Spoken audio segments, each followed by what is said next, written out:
Welcome back to the All About You podcast. This podcast is all about your emotional well-being, YEW. So I started this podcast to try and have conversations with people about their emotional experiences, what mattered most to them in the course of their lives, what were their peak experiences, what were their most challenging experiences, what were their most joyous experiences. And my intention in having these conversations was to learn more about the human condition, and also to give people a space in which they could have conversations which we don't ordinarily get the chance to have in everyday life. And in my opinion, that is unfortunate. So I'm trying to create a space that is meaningful for people, including myself. And today's guest really helped create a meaningful space for me, and she is one of the reasons I'm alive today. She is my mother. She is one of my biggest inspirations. She is an absolute paragon of love, maternalism, kindness, caring, professionalism, friendliness. I can't shower her in enough admiration or in enough superlatives. She is one of the most impressive teachers I've ever seen. She has been an incredible daughter to her mother, an incredible mother to her children, an incredible grandmother or Mamó to her grandchildren, a wonderful sister, an incredible friend. She is just a wonderful person, and I am privileged to have her on the podcast here today. And I learned a lot about my mother from this conversation, and I know that for people that know her, they will care deeply to hear what she has to say about her emotional experience and the things that she has found most important in rising above the challenges that she's experienced across her lifetime. This is a really important conversation for me, and I think it's going to be very useful to any listener that might know my mother, Bernadette Mc Keown, or indeed anyone who doesn't know her, because she just exudes wisdom at every moment. So without further ado, here is Bernadette Mc Keown, my mum. Now, Bernadette Mc Keown, also known as Mrs. Mc Keown, Aunty Ben, Mamó, and perhaps most importantly, Mam for me. So I'm delighted you're here on the podcast today. This podcast is all about you. So it's been a couple of years ago since I invited you onto the podcast, and obviously it's taken a long time to get you here. So how are you feeling at the moment about it? I'm very happy to be here, Pat. A little bit nervous, but happy to be here. Okay, excellent. And obviously this podcast is all about your emotional well-being.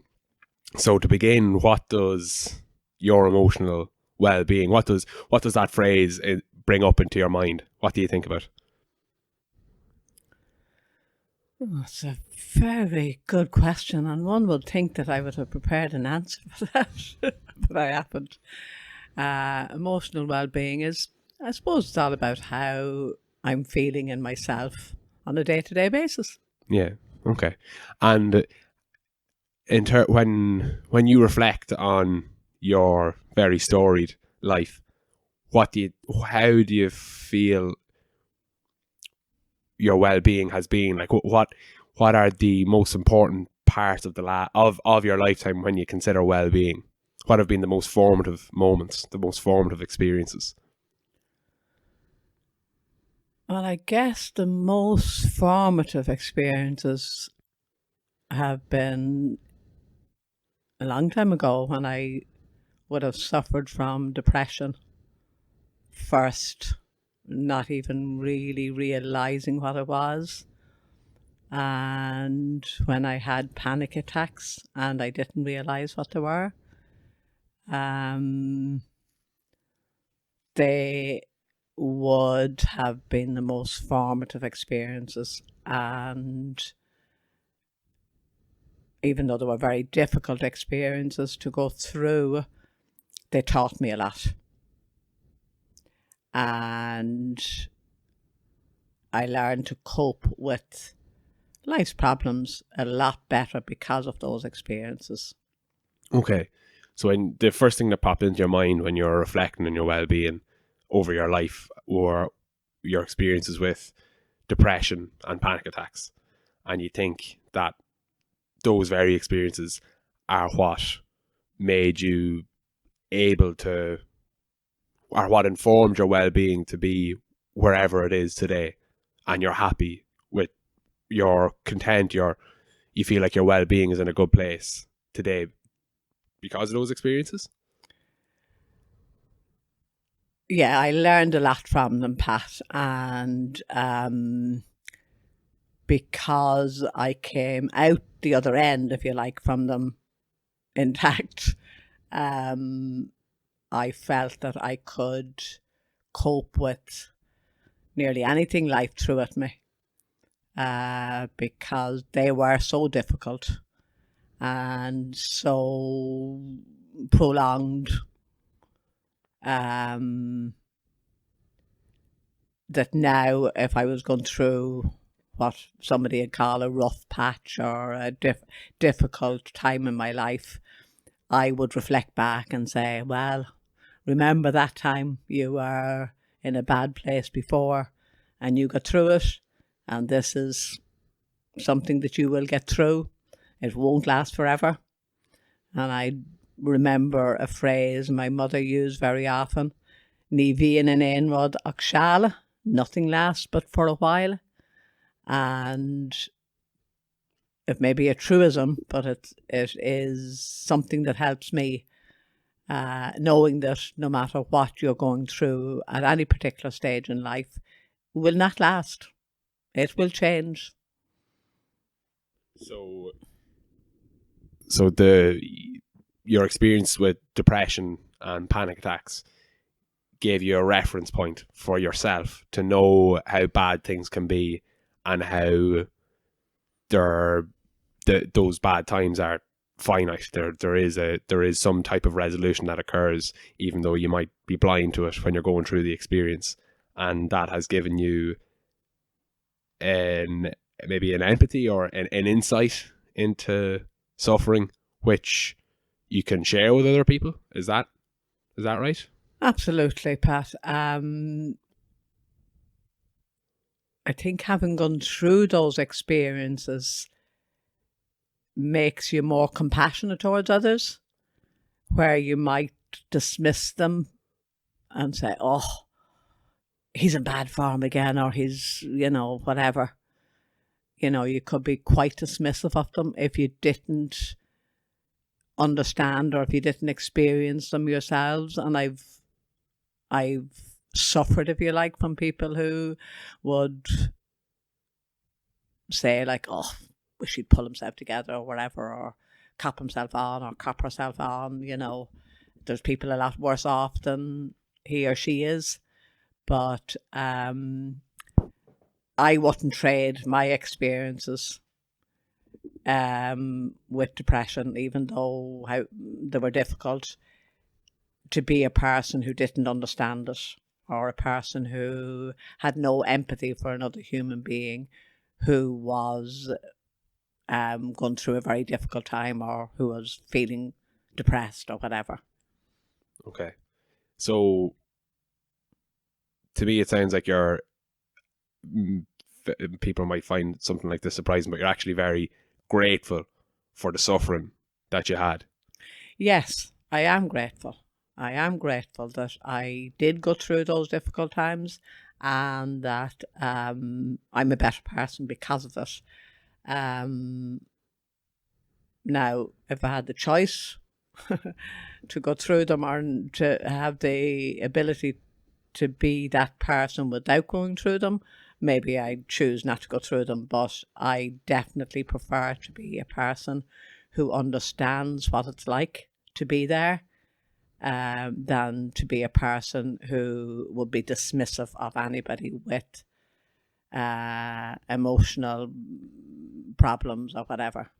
Yeah, I and I've read that a lot of people who've gone through cancer, for instance, which I can't conceive of being seen as a gift, but a lot of people who have gone through it do see it as a gift and a learning experience, and I find that difficult because it's such to me it's such a horrible disease. But I can understand it in that depression is also a horrible disease and panic attacks are not pleasant by any means. And yet I am glad that they were part of my life and that I know I'm a better person having gone through those days. And you said, like, if you had the choice to go through them or not to go through them, you'd choose to not go through them, but only if you could have the knowledge. But is it possible? Like, is it possible to have the knowledge without actually going through the suffering? I mean that as a genuine question for maybe somebody who might be listening who hasn't gone through depression and panic attacks. Do you think they can actually have the knowledge that you have without having gone through the suffering? I think some people are really great at understanding the human condition, and that they might not necessarily have to have suffered depression and panic attacks or both. But I don't know if it's possible to understand it as well as somebody who has actually lived through it. Like, you know, doctors don't have to have every disease to be able to treat somebody who has it. But having gone through something yourself, definitely, I think it has to in some way give you an edge on understanding another human being that would be going through that. Yeah, I really like that, that similar, that metaphor of a doctor not having to have experienced tuberculosis to appreciate what somebody with tuberculosis might be going through. And it reminds me that of an idea which undoubtedly you imparted to me at some stage, considering I owe a lot of my good fortune and any ideas I have to you and your parenting, is that oftentimes people, I think, struggle with failures of their imagination. So they might think things like, oh, I could never imagine what it's like, or it just doesn't make any sense to me. I think oftentimes those are failures of imagination. So I think for somebody who hasn't gone through depression or panic attacks to think that they have no idea what it's like to have gone through that, to me that's false. I think that's a failure of that person's imagination, which can be pointed out. And with that in mind, when you describe panic attacks, when you name panic attacks and you name depression, what are those experiences? What is depression? What has depression meant for you? What does it mean to you today? And what is a panic attack for you? And what do panic attacks mean for you today on reflection, and even with current thoughts or current perspectives on the phenomena? Well, when I think of depression, I think of the first thought that comes to my mind is being on a playground in school. I was a teacher, and I suppose that's the time it affected me most, when all these children were running around screaming their heads off, and I was there very subdued and very just there, physically there, but kind of, I don't know mentally where I was. I was in some torture hole or other. But I remember kind of walking around aimlessly, supposedly checking in on the children, but I just didn't want to be there. Let me out of here was screaming in my head. Let me out of here. Let me out of here. That was one of the worst times when I would have been depressed and just waiting for that bell to go that I could get into a a smaller area where it was just the children in my own class that I had to contend with. And another time was in university, in first year.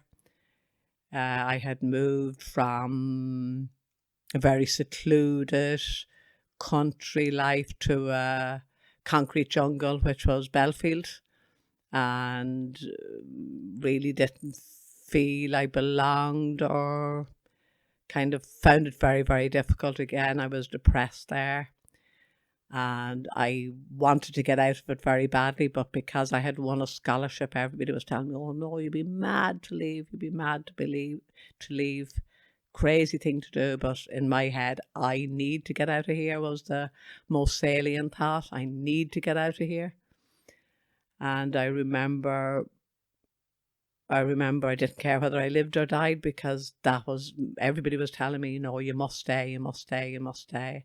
And my thoughts were, I must get out, I must get out, I must get out.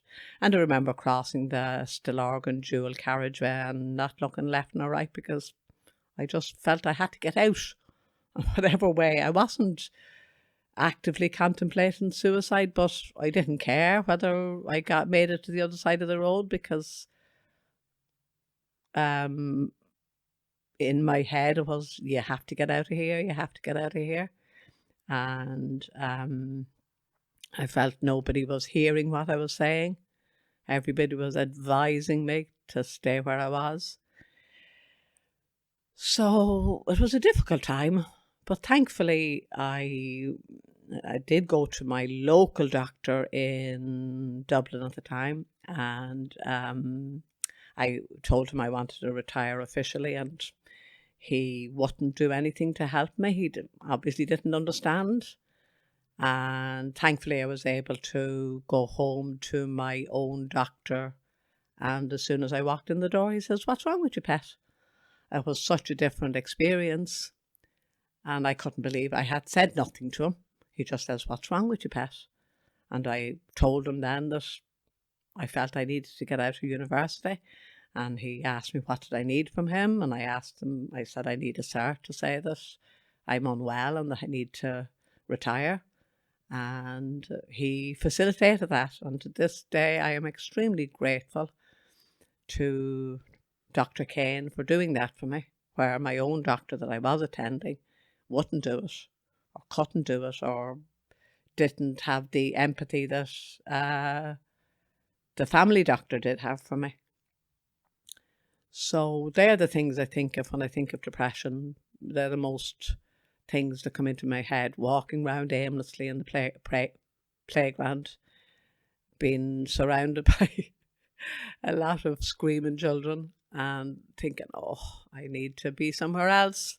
And also at university, feeling I need to get out of here, and that nobody was hearing what I was saying. But in the end, I did retire officially at the ripe old age of maybe 18, I think. And I went to work in England as a nursing assistant in a psychiatric hospital. Frying pan to the fire, but it wasn't really. I learned a lot there, and again, it was another experience I was glad I had. Back to the primary school situation, when I was again very depressed. How did I get it? Oh yes, I went to the doctor then and told him how I was feeling. So he asked me, he says, "You need some time off?" I said, "I certainly do." And thankfully I was able to say that. I don't know where I got the strength, but I was able to say that. And he said, "Right, I'll write a cert for you." And he asked me what would he put on the cert, which I found an absolutely overwhelming question. What would he put on the cert? And then he suggested that he'd put flu on it. So I thought, okay, put flu on it. So he wrote a certificate for me for, I think, 2 weeks was the recommended amount to get over a flu. So, if I didn't feel better after Well, it might have been only 1 week. I'm not sure which was now. But he could give me extra time. So I remember leaving the surgery thinking, oh my God, I feel awful. I feel terrible. And now I have a disease that can't be mentioned. And the name has to be changed to something more palatable. So I was suffering from the flu. So that kind of left me thinking I was in a worse state than I actually thought I was in. So anyway, I went home and I didn't feel better after the week or the 2 weeks. So I needed another week. So I got the 3rd week or the 2nd week, whatever it was, and still didn't feel ready for work. But I guess the flu couldn't last any longer than 2 or 3 weeks. So I went back to the grindstone, and at this stage I wasn't eating. I was just taking what was called Complan. It was a liquid meal with lots of calories, and I knew I had to eat, so I used to take that. It was a very dark time. I don't remember all the details, but I remember being very miserable day in, day out, and having no zest for life. So then the panic attacks came. I think they first started when my husband Eamon was ill. I'd often had a very good day, what I thought was a very good day, and I'd go to bed and go to sleep, and I'd wake up and I couldn't get warm. I was shaking and shivering, and I was going to the toilet a lot. And despite the fact that the heat been on in the room and extra blankets and duvets been put on me, I just couldn't stop shaking and shivering, and I didn't know what was wrong. But that happened several times, and it was only in later years, revisiting it, that I realised, yes, I was having panic attacks. That's a long answer to a short question. Oh. No, that's really, really helpful, Mum. Thank you. Or helpful, Bernadette. I'm going to call you Mum from here on in. Yes, so we can. I probably should have broken it down into two to try and explain depression and panic attacks and what they mean for you. And one answer is too big of an ask. But there's definitely a common theme that I think I observe a common theme in the two salient experiences that spring to mind when you thought of depression. The first one you mentioned being in the schoolyard and thinking to yourself, I need to get out of here. And also the second instance being in Belfield in University College Dublin and thinking, I need to get out of here. You needed escape. You were totally uncomfortable in your environment.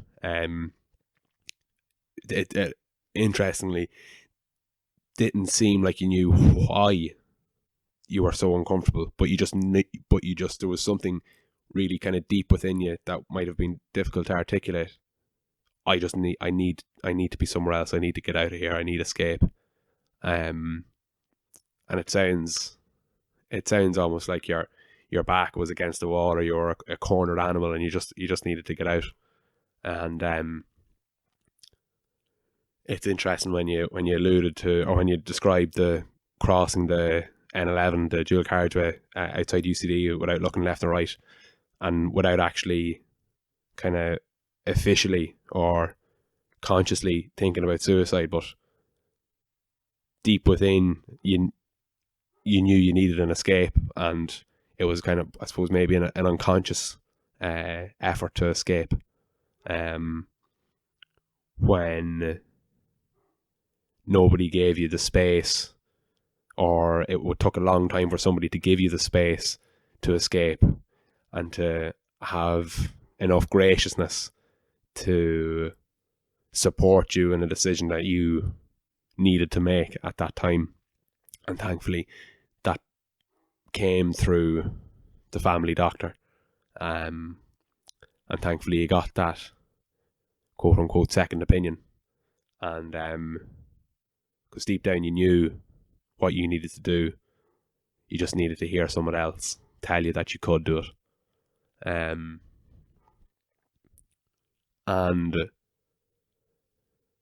yeah, so before I had asked you what depression and panic attacks meant to you, I had mentioned how I think it's a failure of people's imagination to not know or to not be able to sympathise with somebody who's feeling depressed, or who's maybe identifying as depressed, or who's feeling down, or who looks down.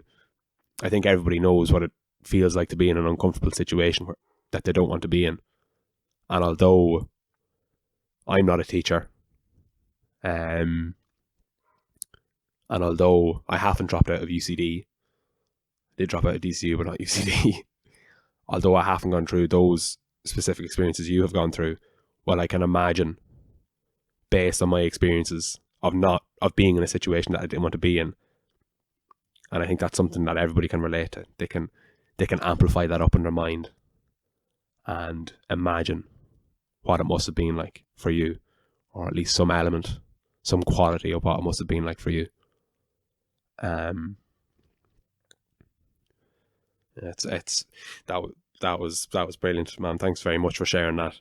And then you describe panic attacks as a shivering and a sensation of being very cold and not being able to get warm, which might be a peculiar explanation for some people, maybe even for some people who experience panic attacks. And maybe a take-home message there is that everybody experiences them differently. But there were the salient things for me in the panic attacks. Now, I was kind of short of breath as well, and feeling that I couldn't get my breath or something as well. But the biggest thing was the cold and the shaking. I couldn't stop my body from shivering, even though it literally was not cold in the room where I was. The heating was on, it was very warm. The extra duvets were on. It was a very warm bedroom at those times, but I still felt cold and shivery.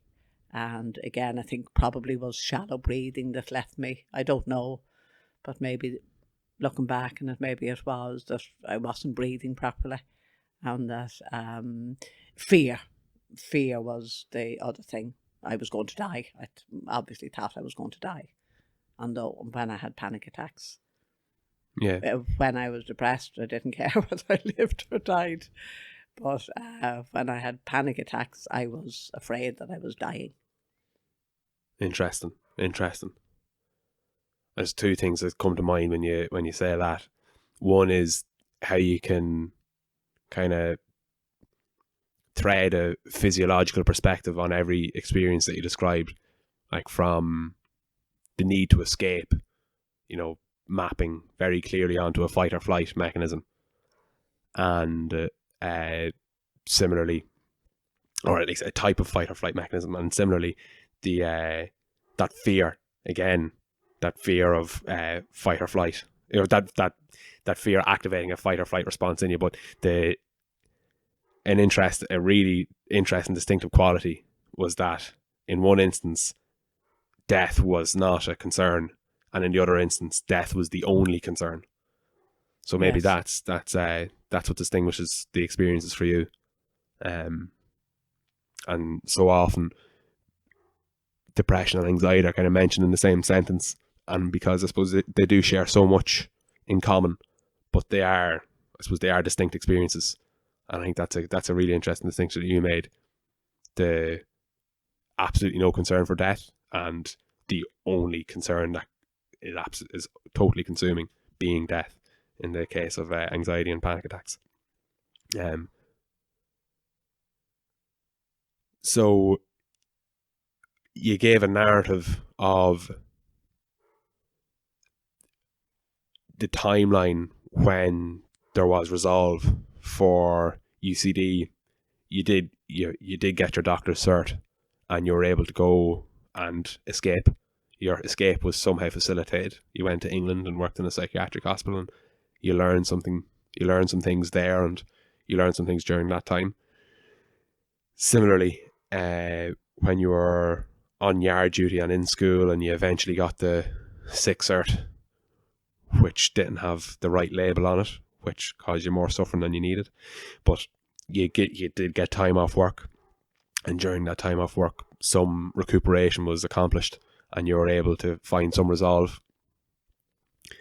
And additionally, there came a time where you were able to reflect on your panic attacks, suggesting some type of interim period where there wasn't panic attacks. And I suppose, this can be broken down into 3 questions, or you can answer it how you see fit. What I'm wondering is, what was the resolve? How did the resolve come about in England? What was there something in England you learned? Was it the passage of time? Was it a combination of both? In your time off from school, in the second instance, did rest help you recover, or did you learn something during that period? Was there a certain support that you sought out that worked? And then in the third instance, how did the interim period of no panic attacks come about for you to be able to reflect on a time where you did have panic attacks and be able to name them for what they were? So we can revisit any part of that question, but I suppose whatever springs to mind now in terms of resolve, I'd love to hear. Well, I guess, Papa, the panic attacks was that when I get one and get over it, then we'll say the second one, I revisit, or I learn to myself just to revisit. This is something you had before, you got over it. You will get over this one as well. I also learned how to, I don't know how I learned it, or whether I read up on it or what, I don't know, but I did learn about cupping my hands around my mouth and nose and breathing that way. Later on, I learned about 7-11 breathing, making the out breath longer than the in breath. That was the most important thing. It could be 3-5 breathing in for 3 and out for 5. I think they were the numbers, but the important thing to remember was that the out breath had to be longer. And there's physiology attached to that. And, I'm not into it, as long as I remember that the out breath is longer. So I revisit and say, you had this before. I learn to calm myself and say, you were in this place before, you got over it. This is just another instance of it. You will get over it. You will be okay. And I'd consciously try and give more attention to my breath and to take longer breath, deeper breath. I would focus on a distance away from me, and I would, like as if I had to physically inhale the air from a certain point all the way into my mouth or in through my nose. It was more breathing in through my nose that I had to physically bring it, and then I would breathe out to a spot further away as if I was blowing to cool soup. They were the things that I used. So focusing on those points helped me, and it simmered down my breathing and helped to regulate it. I also was on medication from the doctor. I think it was Xanax. It was a low dose of Xanax as far as I remember. And I was supposed to take 1-3 times a day. I didn't take 1-3 times a day. Initially I did for a while, 1-3 times a day. And I was never one for taking medication. So I used to cut it down a lot. And if I felt that there's one coming, I'd take it. I'd take a tablet and it would help. And the fact that I used to have them with me in my handbag wherever I was going, and that I knew there was that little prop or the little crutch for somebody who had a broken leg that would help me, and I would only take it when I needed it. I wasn't too worried about getting addicted because, as I said, I'm not a person that takes tablets, even though I do believe Xanax can be addictive. But I felt, no, I'll only take it when I need it. And that worked for me.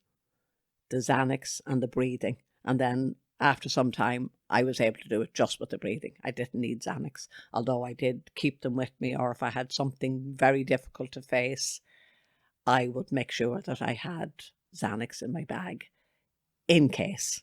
And I think the fact that it was there helped me. Most of the time I wouldn't have to take it, but sometimes I did have to take it. That was the panic attacks. And I learned, I don't know when I had one now. I've watched other people have them, and while watching other people have them, I was very grateful that I had them myself, because I knew what the other person was going through, and I was able to help them, and I was able to stay calm and stay focused and to breathe with the other person having them. And I felt that I could understand very well what they were going through. And I wouldn't have not had that experience for anything, because I was so glad and so grateful to be able to help yourself, Pat, when you were having them. I knew what it was. And you have no idea how grateful I was. I I can't put words on how grateful I was that I was able to help my own child who was going through a difficult time, and that if I hadn't gone through it, I wouldn't have been able to help you, and that would have been the worst thing ever, to see you struggling with something and not being able to help. But I knew that you would also get through it, as I did.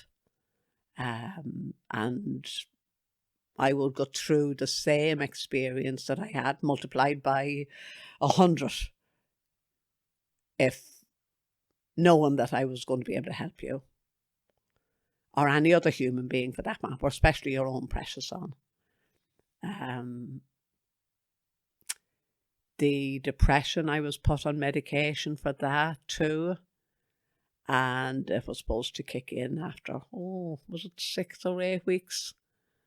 It seemed didn't do an awful lot for me, but for a lot longer than that. I seemed to be on it for maybe double that time before I felt any help from the medication.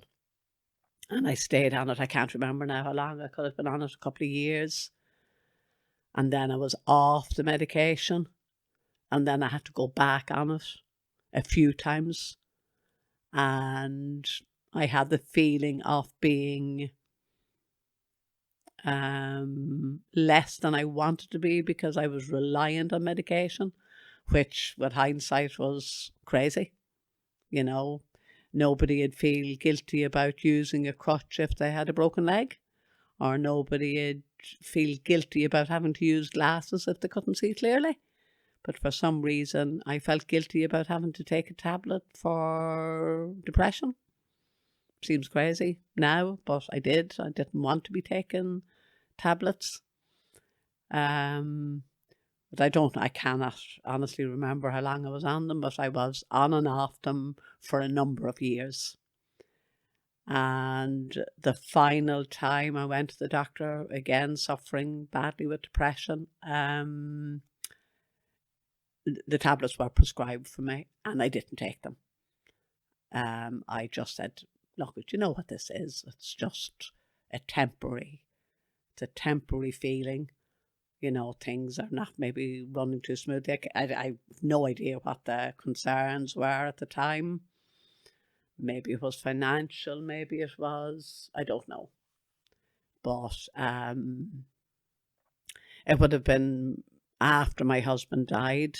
I took a year out from teaching, and there would have been a lot of financial concerns, taking a year out, but we were diligent and saved for a rainy day.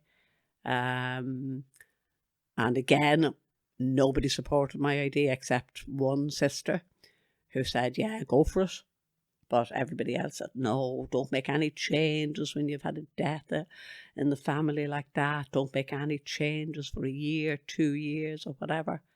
And I knew deep down, this is a rainy day. This is a day that we've saved for. And if this isn't a rainy day, what the fuck is? Excuse me, French. Oh, fuck away, man. I just thought, no, I had yourself, who was only 5 days off your third birthday when your dad died. And if that wasn't a rainy day, and if I couldn't be there for you, I thought, no, this is a rainy day. This is a very fucking rainy day. So I decided I can be stubborn. I know you find that hard to believe, Pat, but I can be a stubborn bitch. I decided, despite everybody's advice, I would take a year out.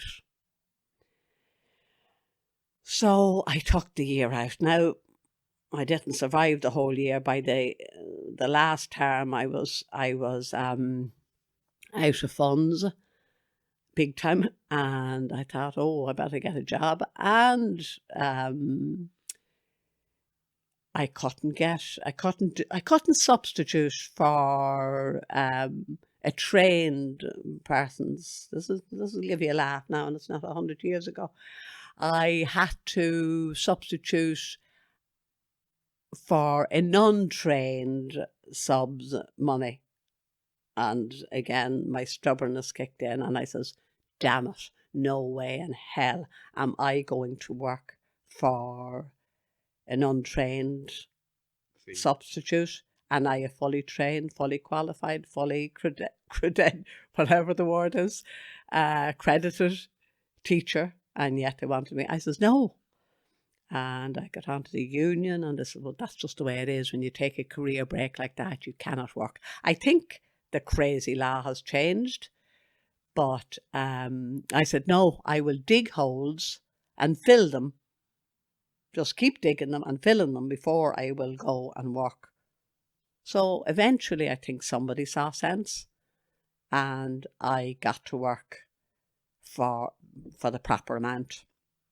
They were probably really stuck for substitute people, but this girl was not for turning, and there was no way I was going to work for that, and I needed to work.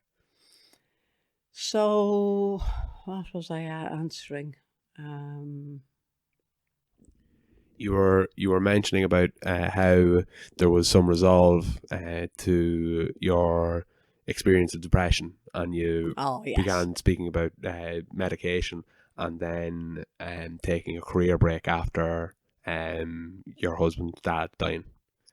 Yeah, so as you can imagine, it was a very difficult time, and yeah, that was when I was first diagnosed with depression. So I was in a bad place. I was suffering with depression, but it couldn't be called depression. It was called the flu. It was a nameless disease. I had lost my husband. I was suffering from an unmentionable disease, for which I had to take medication, and it couldn't last more than 3 weeks. So you had to kind of, because it was a flu, it couldn't last, so I had to get back to work. You can't, all people say, you have a flu and it's still is a flu and it's 3 weeks off work. Crazy kind of flu. So I went back, and yes, I remember going back and being, again, just aimlessly doing. I remember the yard duty again being the hardest, and not being able to eat. Being, I had no interest in food, but knew I had to take something to sustain myself, and knew I had responsibilities. I had 4 children that had to be looked after. So gradually, the medication did kick in after a long time, and with the time off, I was able to get some books and some things that helped me. And one of the mantras that I used to repeat regularly was, focus on the donut, not the hole. You often heard me say that. Focus on the donut, not the hole. So I was trying to focus on what was going well with my life, and not with the emptiness that I felt that my husband was gone and wasn't coming back. And, I was saying I have 4 lovely children. I had my husband for 18 years. We loved each other very much. There were people who were in marriages that where they despised their partners and had to continue to live with them. So I was focusing on all the positive things, and that certainly did help. I just, whenever a negative thought would come into my mind, I'd replace it with as many positive ones as I could. And that one little phrase, focus on the donut, not the hole, I wrote it down several times and I stuck it up on the fridge and the bathroom mirror and, lots of places. And I did focus on how lucky I was that I had a man whom I loved very, very much and who loved me. And I had 4 wonderful children and I had a house and I had no mortgage. And I was, that I would cope and I would handle whatever stuff came my way. That was another one. You can do this. You can do this. You can do this. And thankfully, I survived and gradually, as I said, came off the medication and gradually just was able to cope with stuff that was very difficult because it wasn't, no matter what I had to experience, none of the things were as bad as those dark, dark days of depression and anxiety attacks where I didn't care whether I lived or died, and again at other times where I thought I was going to die and that I was going to leave my 4 children orphans. So they were, I survived. Yeah, you certainly did. And it's funny. So there's multiple factors that kind of stand out to me there, and be curious to hear your reaction to them as I sound them out, and where the credit lies and where it doesn't lie, and where the weight of the credit may lie versus where it may be, which factors might have been less important. So the first thing that came to mind, the first thing that you mentioned was medication. Excuse me. The second thing I think you mentioned then was time off. The third thing you mentioned, as I recall, was kind of books and then certain mantras, such as focus on the donut, not the hole, and you can do this. And then the final thing you mentioned then was just the reference point that you had in your mind, that you were primed with when Dad died and when you were going through the rainiest day, or the rainiest days probably. The reference point of knowing what it feels like to not care about if you're going to die, and knowing what it feels like that death is the only care you have and it feels like it's imminent. So I think there's maybe possibly 5 things there. Number 1, medication. 2, was time off from the typical tasks, such as employment and work. Number 3, books and mantras. So there's four things that are called books and mantras, such as focus on the donut, not the hole, and you can do this. And then the last thing I remembered was having the frame of reference. So I'd be curious, like, how do you rank those things on reflection? And if you could go through the experience again, are there things you wish you knew then that you know now, or are there things you wish you could advise to your 42-year-old self going through that period? There's 2 questions there. There's fucking loads of questions there. I'm loading too much into one question. We'll start with how important do you view those factors? What were the most important things, and what sprung to your mind as I listed them out? Well, what sprung to mind was my mother saying, "Ní bhíonn in éin mudach seala," and to remember that nothing lasts but for a while. That was one of the mantras too. I didn't mention earlier, but this won't last. It will, you have the ability to cope with this.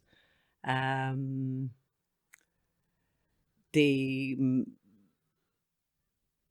knowing that it wouldn't last was a great thing. And if I could tell somebody that's gone through it, look, it seems like your life is over, but things will improve. You will get the strength. You will get the strength to cope with this. You will have what you need. Like, I found it, even though I had support from family and friends, especially initially after the death, but people go back to their own families and they have their own things to do. And, you know, that initial help by necessity peters out. And even I pushed people away because I felt they didn't understand and they couldn't understand, and they were annoying the hell out of me because they were saying things that weren't helpful, and I more than likely pushed people away because I just was hurting so much that somebody saying the wrong thing to me was worse than not having anybody there at all. For instance, I was up at the grave one day, and a lady who had lost her daughter came over to me and said, well, at least your husband was sick and you knew he was going to die, and my daughter will, you know, your daughter is your daughter, like your husband. She was comparing her pain with my pain. Now, the poor pet didn't, I'm sure, mean anything by it, but I just wanted to strangle her there and then because, you know, somebody's pain is somebody's pain and you don't compare. And people do say awful stuff, you know, like, oh, sure, you knew he was going to die, like, you know, as if that made it okay, and as if that took your pain away from maybe their pain where their partner, whatever, whoever, their loved one died maybe suddenly or something, you know, things like that. Really, I just wanted to scream, and of course you can't scream. But I would have forgiven you for screaming. yeah, people are. And like later on, I just said, oh, cap yourself on. How can you expect other people to understand what they happened, experienced? They don't have a clue. Nobody knows what it's like to lose the love of their life, whether it be their wife or their husband, until you've experienced something. You have some idea what it's like, but you don't really until it comes to your own door. You can't. It's just not possible. Like, I don't know what it is to lose a limb or to be suddenly left that I can't walk. I haven't experienced it. I don't know. I can imagine, but I could be totally wrong. So it's unfair, I suppose, to expect people to understand. But if people just could zip it and say nothing and maybe just give the person who's bereaved a hug, sometimes the best thing is shut the fuck up, because there were things said to me that, and they just kept getting bigger and bigger in my head because they were just so awful and so not understanding. Anyway, I'm rambling. No, you're not. Books were definitely a great help to me. There might be other people who would not be able to read, just couldn't concentrate on a book, but definitely books really helped me. They were just a lifeline.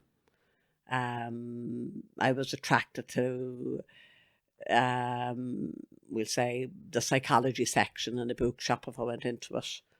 And I remember choosing books for the first time in my life that weren't recommended reading for some course or other.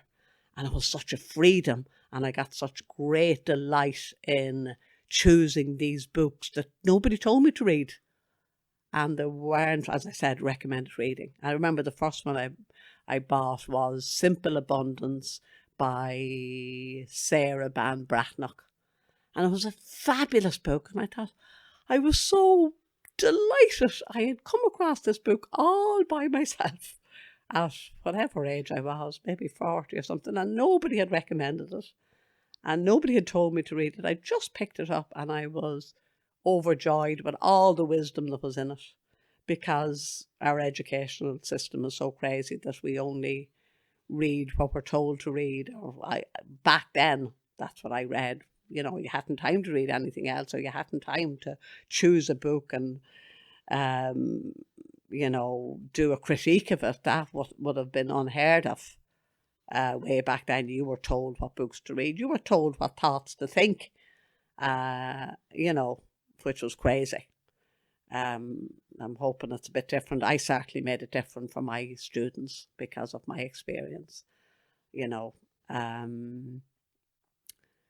So books were a big, big help to me. What else did I say? And knowing that something wouldn't last, because I think that's an awful thing, to think that you're in such a horrible, dark place and that there was no way out of it. No matter how dark a place you're in, there is light somewhere.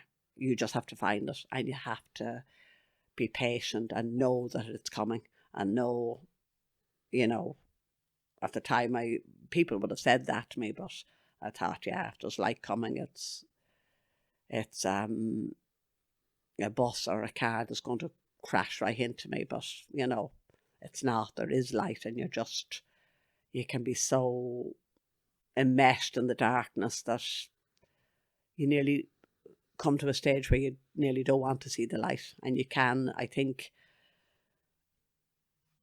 the first time I heard it, I thought it was a horrible, horrible thing to say, and it was said to you in a setting. What kind of a setting was it? In a supposed to be a helping session where don't misuse your imagination. I kind of thought, what is this crazy person saying to somebody? But we can let our imaginations take us to dark places. But I think you have to be very careful how you communicate with somebody, and it can't be in any judgmental way. And I found at that time it was said to you, I felt it was a judgment, you know, you're misusing your imagination, Pat. Now, I'm sure, I don't know whether you experienced it as that, or you remember what I'm referring to. Well, vaguely, I'm guessing it was in a psychiatric setting or psychotherapeutic setting. Maybe CBT is maybe what's springing to mind. But no, I can't remember the specifics of it. No. I can imagine that I would probably be inclined to agree with you. That I don't, if someone was to say that to me now, I'd, it's, I think that's focusing on the whole and not the donut. Yes. And, you know, it's back to, you know, some people will say to you, well, you're choosing to be miserable. And you're choosing to be. Who chooses to be miserable? You know? But it's a difficult one. And I do think that we can misuse our imagination, and we can, through maybe no fault of our own, that if we're in a dark place, we can get carried by that current of darkness further into the darkness, and we have to try and pull back from it. But to make a judgment on somebody, you're misusing your imagination, or, to me, that's not helpful in any way. But I do think we have to be aware that sometimes we can let our imaginations run away with us, and we have to pull back from dark scenarios. You know, that if you go too far, if you get yourself, I don't know how you don't actually go too far, but you could get swooped up and be in a dark place and kind of let yourself focus on the whole rather than the donut, if you know what I mean. And you could get swooped up on that, if that makes sense. Yeah, I think it does make sense to me. I think maybe another way of describing it is that, so our imaginations can work to our detriment. Yes. Yes. It doesn't mean that they have to work to our detriment. I think maybe a more helpful way of communicating the same message that person tried to communicate to me is, you have more power over your imagination than you think you have, and we can use that imagination in more helpful ways. We can use our imagination in more harmful ways than others, but let's work together to try and use that imagination you have in a more helpful way. That's exactly what I was trying to say and didn't do it, but you put the words on it very well, I think. And that was something else that I discovered way back then, was creative visualization, where you remember kind of a place, a happy place or a happy time in your life, and you go back there in your imagination. And I think that can be so powerful and so helpful, rather than, getting caught up in, oh, this is shocking and it's terrible and it's, it's only going to get worse. And, to catch yourself and to, with help, to be able to pull yourself away from that dark imagining. Yeah. It's funny, just when you were talking about ranking those 4 things which helped you at the time, despite two things strike me again. The first being that, now my own bias is going to be sounded here. The first being that, despite medication being the first thing you mentioned, it didn't even feature on your reflection of those 4 things, which perhaps I'm reading into too much, but maybe suggests to me that it played a less important role than the order in which it was mentioned in sequence. Like, it was, I think the impression I'm getting that it wasn't the most important thing, and my bias might suggest that maybe it wasn't even an important thing to me.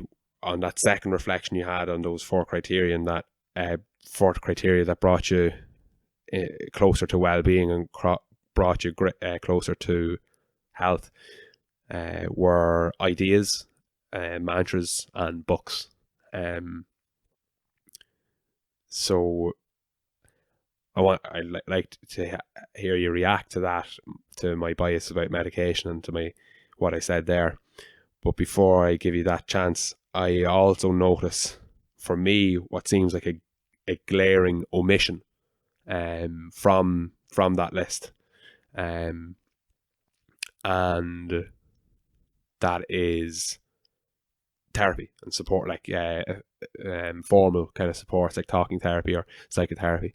So I'm curious to hear your reaction to me saying maybe medication didn't play an important role, but it was just something that you were prescribed by the doctor in the same way that they diagnosed you with the flu,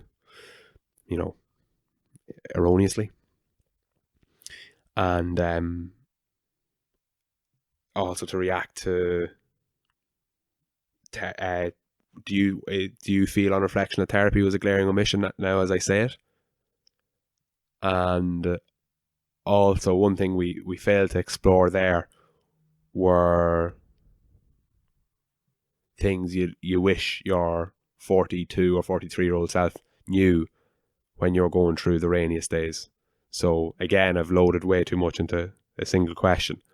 But what springs to your mind as I mention those things? Oh, I agree 100%, Pat, that therapy was a glaring omission. It wasn't mentioned. Counselling wasn't mentioned.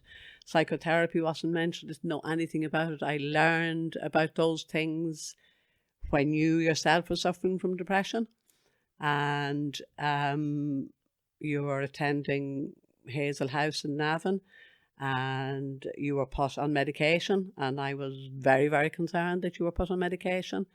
And I read this book by 2 Limerick doctors. I can't remember now what it was called, but it was an absolutely brilliant book, which I mentioned to the psychiatrist that was dealing with you, and she hadn't heard of it.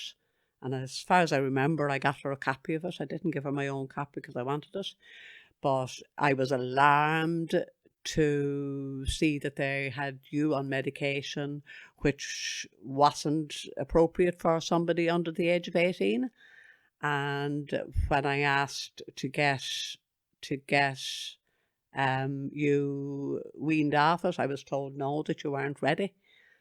And from my own experience then, and reflecting on how the medication for depression didn't help as much as like reading and other things helped me, I decided, after reading the two doctors' books from Limerick, I can't believe I've forgotten the names. Perhaps I can find the name of the book, and we can link with it. Yeah, with definitely, the podcast. it was worth it. But I decided no. When I realised, I don't know why I didn't read the information that came with the medication that you were on. Normally I would do that, especially for the children. I mightn't bother with my own medication literature, but for my children I would always read it. And I hadn't read it, and I read it then, and the hair stood on the back of my neck, thinking that the brain wasn't fully developed, and that yet you were put on this medication that wasn't suitable for you. And I was, there was no question in my mind, you were coming off it.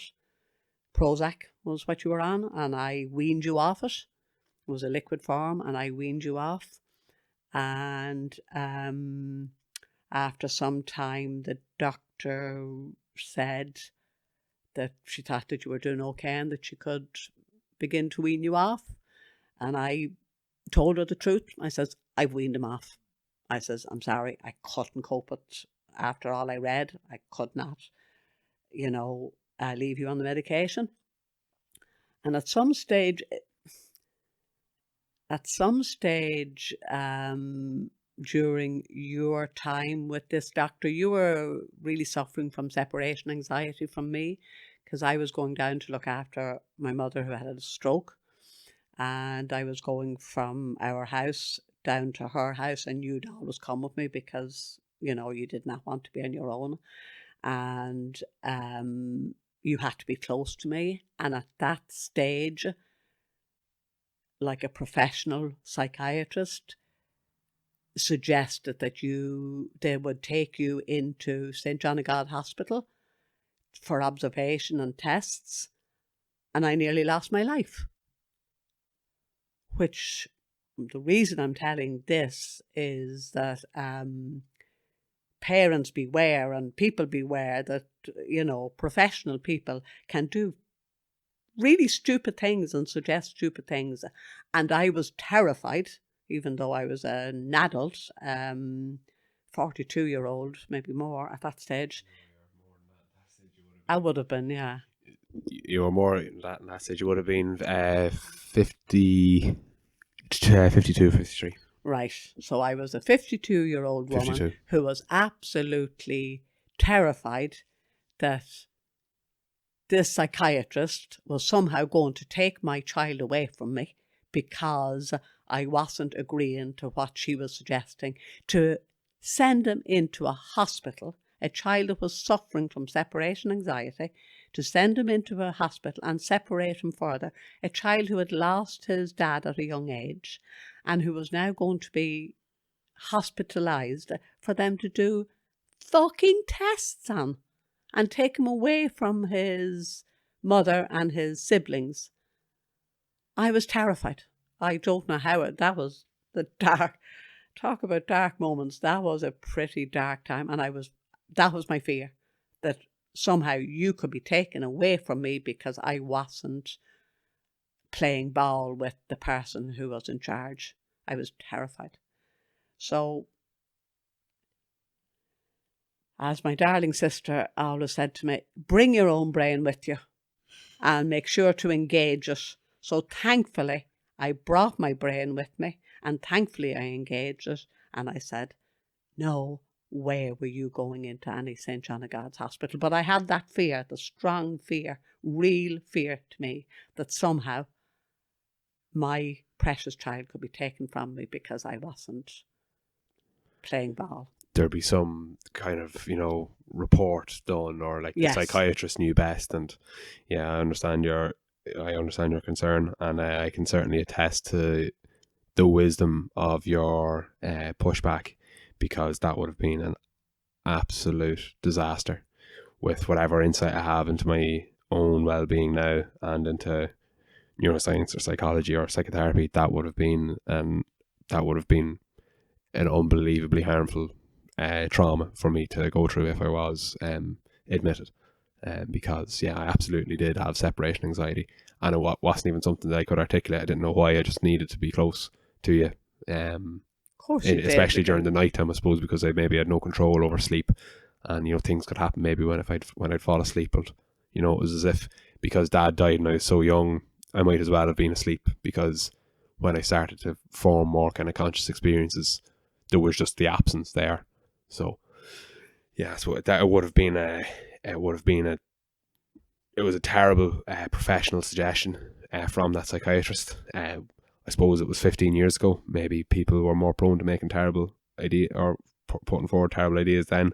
But she was a lovely woman. Lovely woman. That? I remember. She was great, and she tried her best. But like the wisdom or the lack of wisdom in that, it just goes to show that we all have to take children can't be expected to take responsibility, but as adults we have to take responsibility for our own health and well-being, and that just because somebody is a psychiatrist or somebody is an expert in a particular field doesn't mean to say that they will make the right decision for you. Yeah, she was a kind woman, but she was ineffectual, and her decision to prescribe antidepressants to me was a bad one.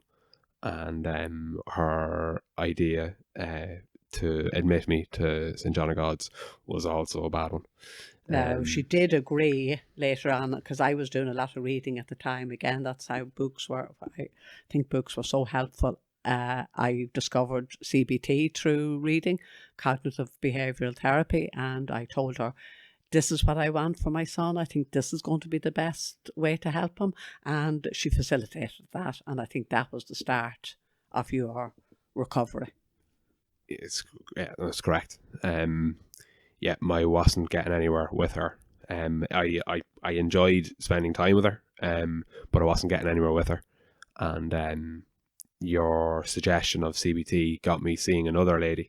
Neither names I can remember, but I remember I almost even remember her less. She was more unremarkable for whatever reason. Maybe I saw her less than the initial lady, but she was very effective. And together, I was able to make some progress instead of remaining at whatever point I was at or spiraling downwards. I actually began to progress.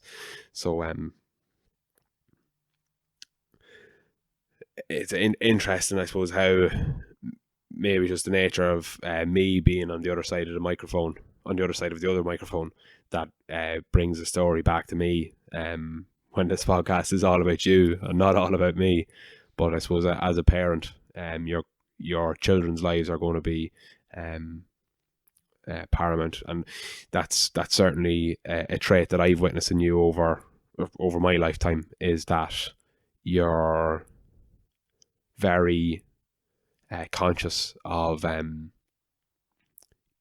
your children. Your children are foremost in your mind, I think, in most of your decisions, in most of your waking life.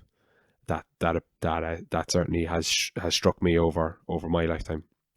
But what brought us to talk about my situation was your reflection on your medication, which brought you to think about my medication, and how thoughts of why you were medicalized led you to think about why I was medicalized, and perhaps my reflection on my medicalization is in sync with yours, in that it was unhelpful, and that what was more helpful were the books and the ideas, and for me was I suppose a similar type of content, just instead of consumed through books and ideas, I was able to consume it through work with a cognitive behavioral therapist. So, well, just before you move on from that, Pat, I would say that the medication may have helped a bit, but had I got the therapy, had I got,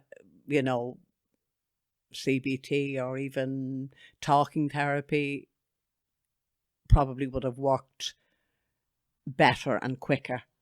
And also the other thing I'd like to say is that for the panic attacks, I was very glad of the Xanax, that it did. I could feel as soon as I took one almost that I would feel that the wave of heat kind of and everything being kind of calmed down. It did help me. Now I don't thankfully ever need them now, and I haven't had a panic attack in years and years. I don't know. I don't remember when I last had one, but the medication did certainly help in that area. Okay, so it's for the chronic experience of depression. You're on the fence maybe about antidepressants.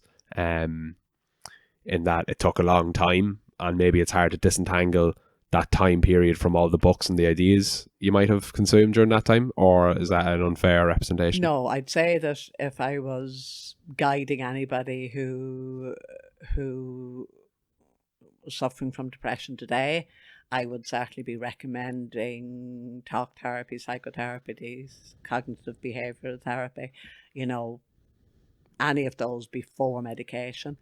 For if it was explained to me what a panic attack was, if I knew the physiology behind it, whereas I half know it today, but that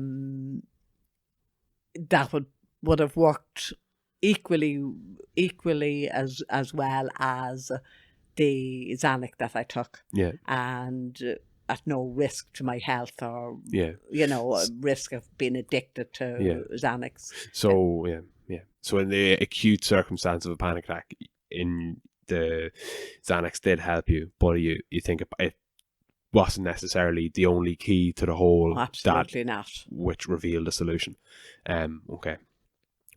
Well, I think it's an interesting distinction as well. Like I think acute anti-anxiety medication for you is perhaps more valuable than chronic antidepressants, which is perhaps something that the listener might find interesting. Yes. And now there are alternatives to acute anti-anxiety medication, such as Xanax, a benzodiazepine, which is, as Mam correctly referred to, is addictive and can be very damaging if taken for chronic periods, taken over a chronic timescale. If taken chronically over a long time, but can be less harmful if taken in a few acute instances. But does have a risk profile of addiction. Okay, that's really interesting, Mom. So I think the final part of the big question I had there was about things you wish you could tell yourself. Are there any things you wish you could tell yourself, or are you happy with the knowledge you had at that time? Or if there was a time machine, would you leave a little note to yourself at any time point? Be it in Belfield, be it in the schoolyard, be it in the home place after Dad died. Are there little notes you would have liked, if you had a time machine, are there notes you'd like to leave for yourself that you could read from your future, more experienced self? Oh, there are certainly lots of little notes that I've left for myself. And, foremost being that you can do this. You have great strength. You're stronger than you think you are. You can do it. Things will get better. You will get the help that you need. You will survive this. it won't last forever. The pain won't last forever. And focusing on what you can be grateful for. I remember the first Christmas after your dad dying, I wanted to fast forward and get Christmas over and done. I didn't want to do Christmas. And then suddenly just came into my head, we always loved Christmas. Dad loved Christmas. We all love Christmas. Now that he wasn't here, didn't mean to say that we couldn't enjoy Christmas. We just be grateful. We had him for as long as we did, and that he was a good man, and that he was part of our lives, and that we would find the strength to get enjoyment, and we did, and we celebrated that first Christmas, even though it was difficult, and we missed him, and we talked about him, and we laughed and joked, and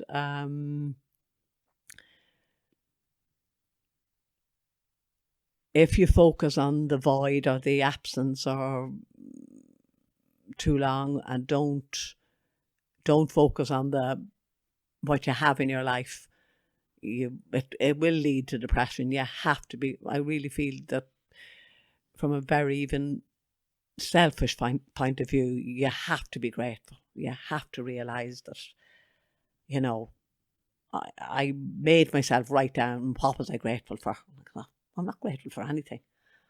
No, what have I to be grateful for? And then I made myself realise I'm grateful for my 4 children.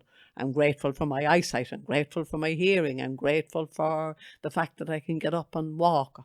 I'm grateful for that I have a car out to the door. I'm grateful that when I turn the key, it starts and it gets me from A to B. And just so many things. I have a roof over my head. It's paid for. There was so much to be grateful for. And when you focused on what you had, what you didn't have was a lot less, but you just have to be grateful. You really have to be grateful for what's going right in your life, rather than focusing on what has gone wrong, if you like. And you don't see the bigger picture, and if you focus on lack, it just brings you down. Again, I suppose that's kind of you could misuse your imagination and, saying, oh, woe is me, look at me, and look at somebody else up the road that they have, not only they have their partner still alive, but they have a lovely car and they're going on holidays, and you can compare yourself to other people and feel, oh my God, they're so much better off. But you don't know what problems there are behind those closed doors, and focusing on having an attitude of gratitude for all that's going right in your life. You have less time then to focus on what's missing. Yeah, and I suppose undoubtedly there were days, or maybe even weeks or months, where you were very focused on what was missing. And undoubtedly there were days where you looked at the family down the road with 2 parents alive and working, and kids that were happy out and not grieving, and you compared yourself to them and considered yourself compared unfavorably. I suppose that I think it's normal to have those experiences, but I think if held in mind over chronic timescales, or if that thought process isn't challenged, or if there isn't the corrective gratitude that comes, you will obviously be miserable and probably be depressed. And it's from everything you said there, it sounds so. The 2 first things you said that you'd like to kind of relate to yourself were you're stronger than you think, and reminding yourself again that you can do this. So I think there are two beautiful things, because you probably thought at the time that you were very weak, and maybe it was in those instances where you were thinking that you were weak or that you couldn't do it, that 20 or 30 or 40 or 20 or 30 or 40 year older version of yourself could say, no, you're stronger than you think, no, you can do this. And this is coming from a voice which is from a woman who is well from a woman who is able to reflect with gratitude. And then obviously you spoke a lot then about gratitude, and it sounds like gratitude has been in the past an antidote to depression and an antidote to, I suppose, a lot of the suffering which has arisen in your life through bereavement or through challenging circumstances like college and like your work. Is that fair to say that gratitude holds that importance? Absolutely. And another thing that I didn't know about until I didn't know at the time, and if I could go back and leave that note for younger Bernadette, would be that exercise, so important, and didn't know, nobody ever told me, go for a good long walk, go for a run. I didn't do it. I started running when I was age 60, and if I had done some exercise, I started going to the gym, I'd say I wasn't much off 60 when I started going to the gym, maybe 56 or 7, but well into my 50s before I started going to the gym, and realised what a wonderful gift exercise is, and how that can help your mental health so much. And to write down things as well, that's another note I would have put myself, would have left for my younger self, would be to write down some things that gives you joy. What gives you joy? Is it music? Is it walking? Is it running? Is it dancing? Is it reading? What is it? And have those, on a little slip of paper in your pocket, and take them out every so often, what you're grateful for, what brings you joy, and do one of those things, that does bring you joy, like put on some of your music, go for a run. But I think now anybody that would be listening to or looking for help with depression or anxiety, up there at the very top of the list, the first top 3 tips would be the importance of exercise. Okay. So you're stronger than you think you can do it, and exercise, it's better than you think it'll be, probably. Yeah, no, it's more important than you realise. Yeah, and you just feel so good because exercises releases these endorphins. Is that what they're called?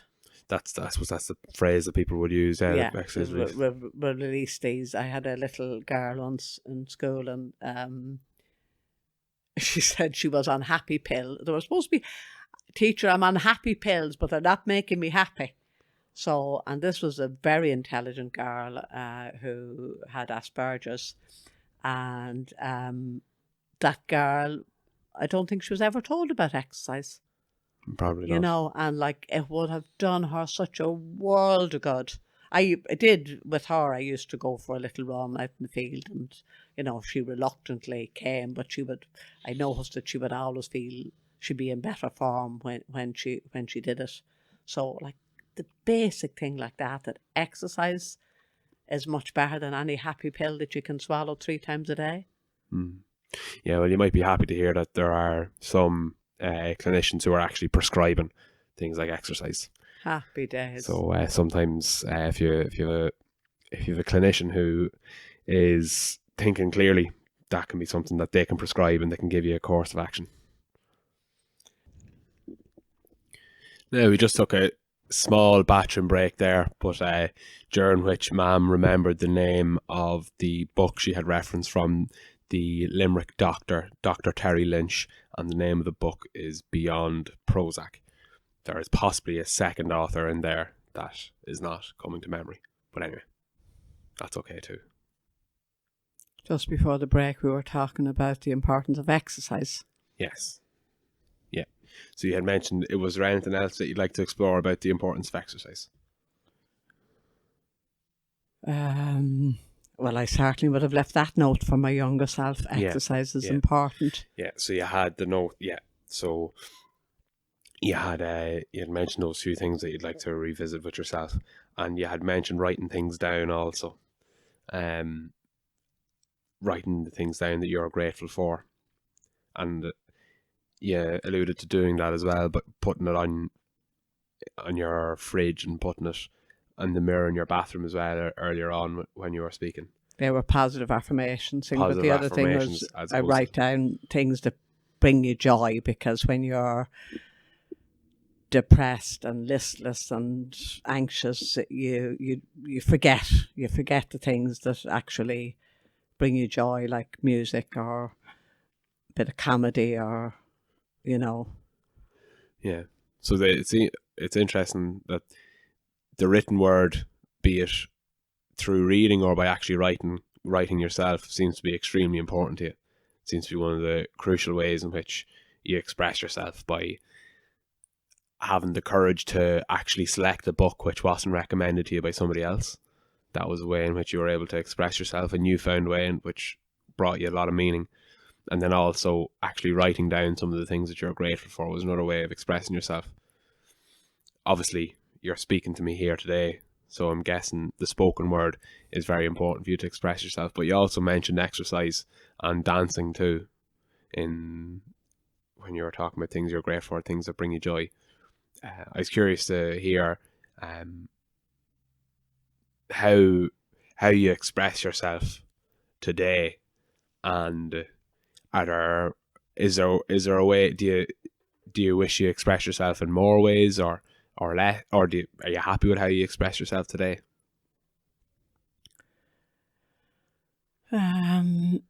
No, I have a lot to learn in that department. I'm not good at self-care in that department. I wouldn't be good at saying no. My body would be saying no, but my mouth would be saying yes, no problem.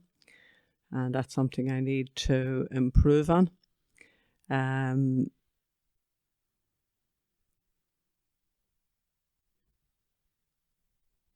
Something else came to mind now and it's gone again. Yeah, typically when I would be depressed today, if I was feeling a bit not so much depressed, it wouldn't be depression now, because it wouldn't be lasting. I'd be able to deal with it and change how I felt by whether I was going out for a run or listening to music or something. But typically, if I was having what you call maybe a down day or whatever, I wouldn't want to see people. I just wouldn't want to see people. And if somebody happened to hear it in my voice, when I'd be talking to them, maybe, oh, you sound a bit down, will I go up to you? I'd immediately say no. And I suppose that's something that I need to learn, to let somebody else help, let somebody else be vulnerable enough to let somebody say, oh yeah, I'd love if you came up, but I'd rather be the one helping than the one needing help for some reason or other. And I suppose that's something that I need to work on, to allow others to do for me what I very willingly do for them. Typically I'd want to be on my own when I would be feeling the blues or feeling a bit down. And that sounds like a feeling which you don't want to, in a clear mind, you don't want to honour. Like, you don't think that's a... No, I don't think it's a healthy way. I think it's healthier to be to allow yourself to be vulnerable and to be able to say to another human being, yeah, I feel like crap. Any chance that you could come in and we'll go for a walk or go for a cup of coffee or whatever. But typically I wouldn't. I just, don't come near me. Keep away. Danger. I'd feel like putting up a sign on the door, danger 24/7, keep out. I'd rather, which I don't think is healthy. Okay. And you said that you like to be the person that helps, but you don't like to be helped yourself.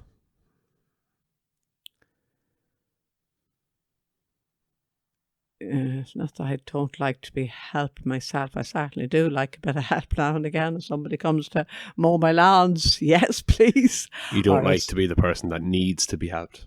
I don't like to be the person who needs to be helped.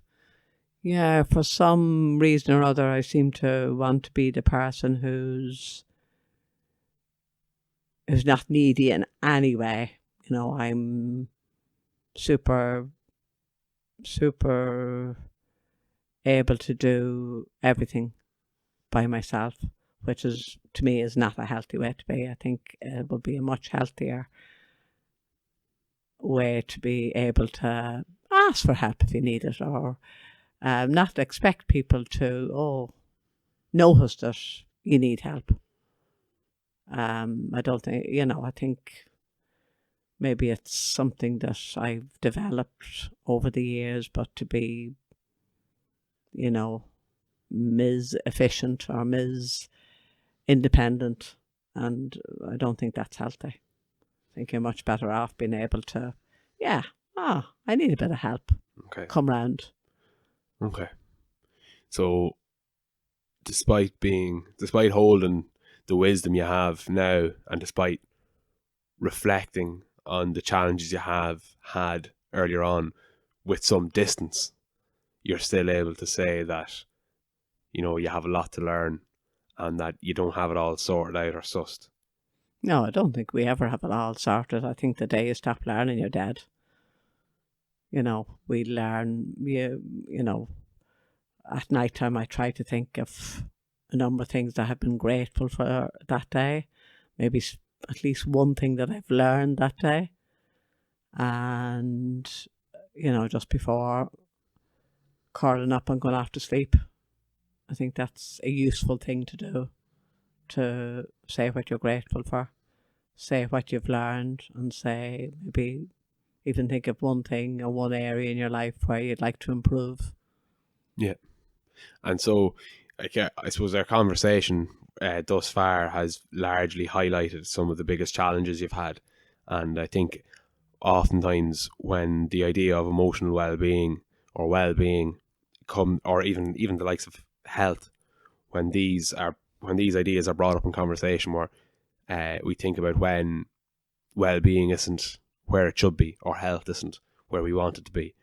But for what I wish for people to think of, as well as those things when they hear the phrase well-being, that they also think of the joyous experiences in their lives, and the salient moments, not only which were extremely challenging, but which were perhaps high points in their life.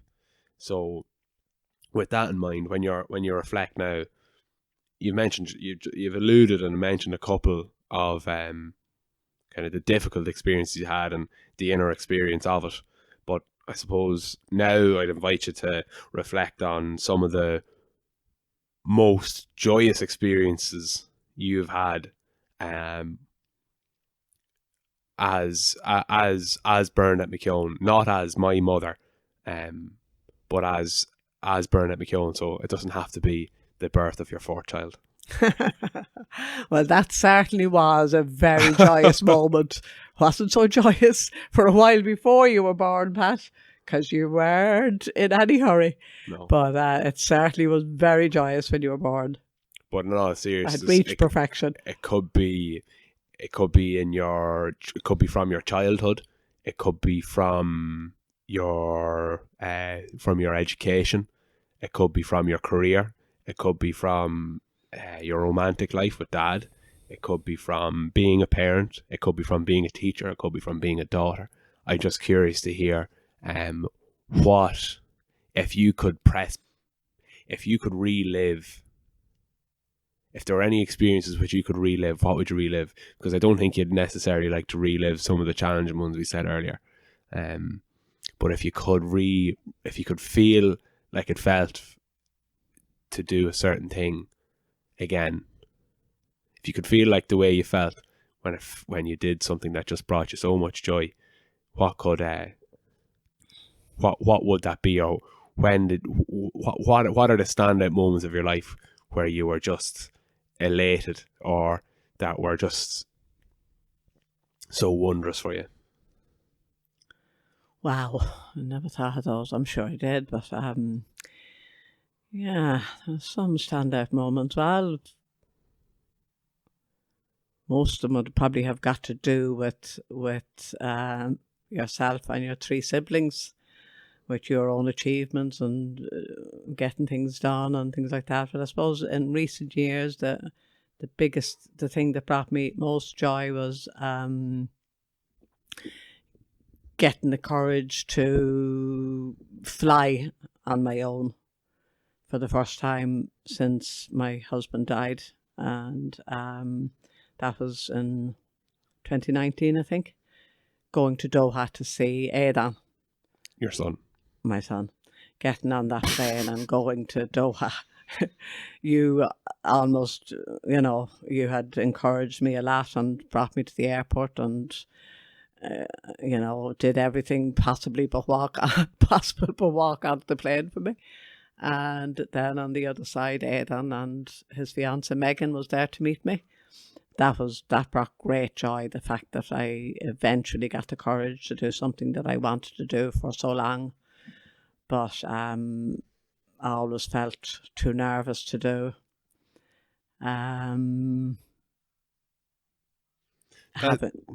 Sorry, go on. Having the courage to take a career break. Before we mention the courage to have a career break, I think there's something beautiful about that.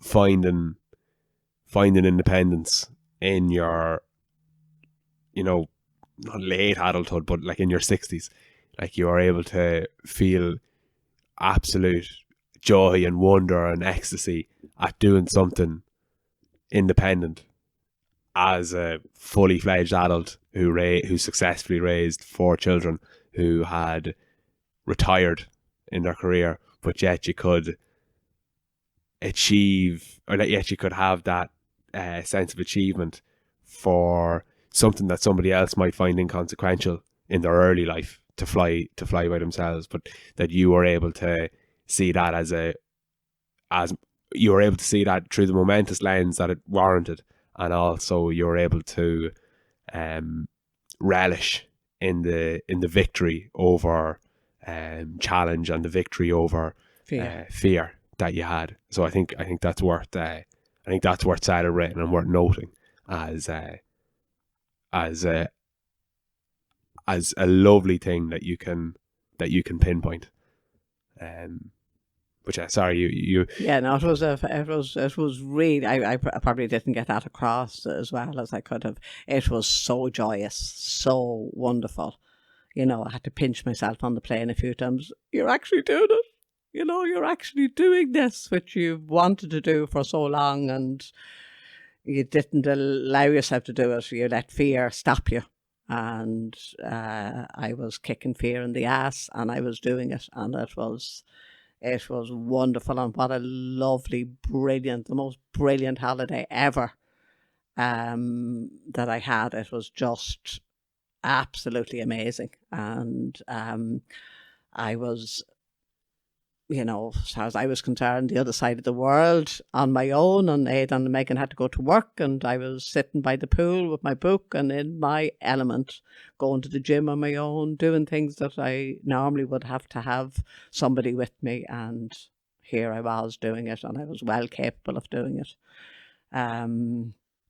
And I wasn't giving my power away to fear or anything else. That was just wonderful. And couldn't wait to do it again, and was doing it again until COVID scuppered my plans.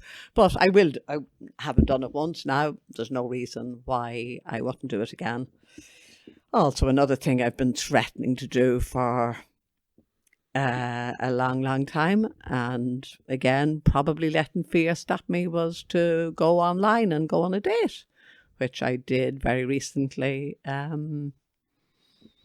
Is it a week or 2 weeks ago now? It seems a long time ago. But actually put a profile up and didn't care. Just did it. And met a nice guy, and he invited me out to dinner, and I said, yes, why not? So it was lovely getting ready and having my daughter up here helping me to get ready and choose my outfit. It was lovely and energizing, and you know, we close ourselves off from life so often by crazy ideas in our head, and there's life there, and just we don't grab it and go for it. We allow all sorts of crazy things to stop us, and I'm done with that. I'm letting nothing stopping Benjy anymore. Just go for it. So what? If it works out, it works out, and if it doesn't work out, it doesn't.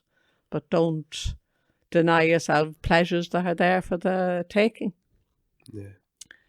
Another achievement 145 years ago was when I decided to do, it was called TM, Transcendental Meditation. It was something I wanted to do.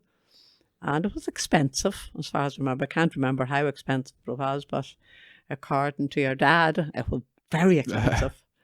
And he called himself the financial advisor in the house, because me and money just comes and goes, and I don't give a fiddler's, I just spend it.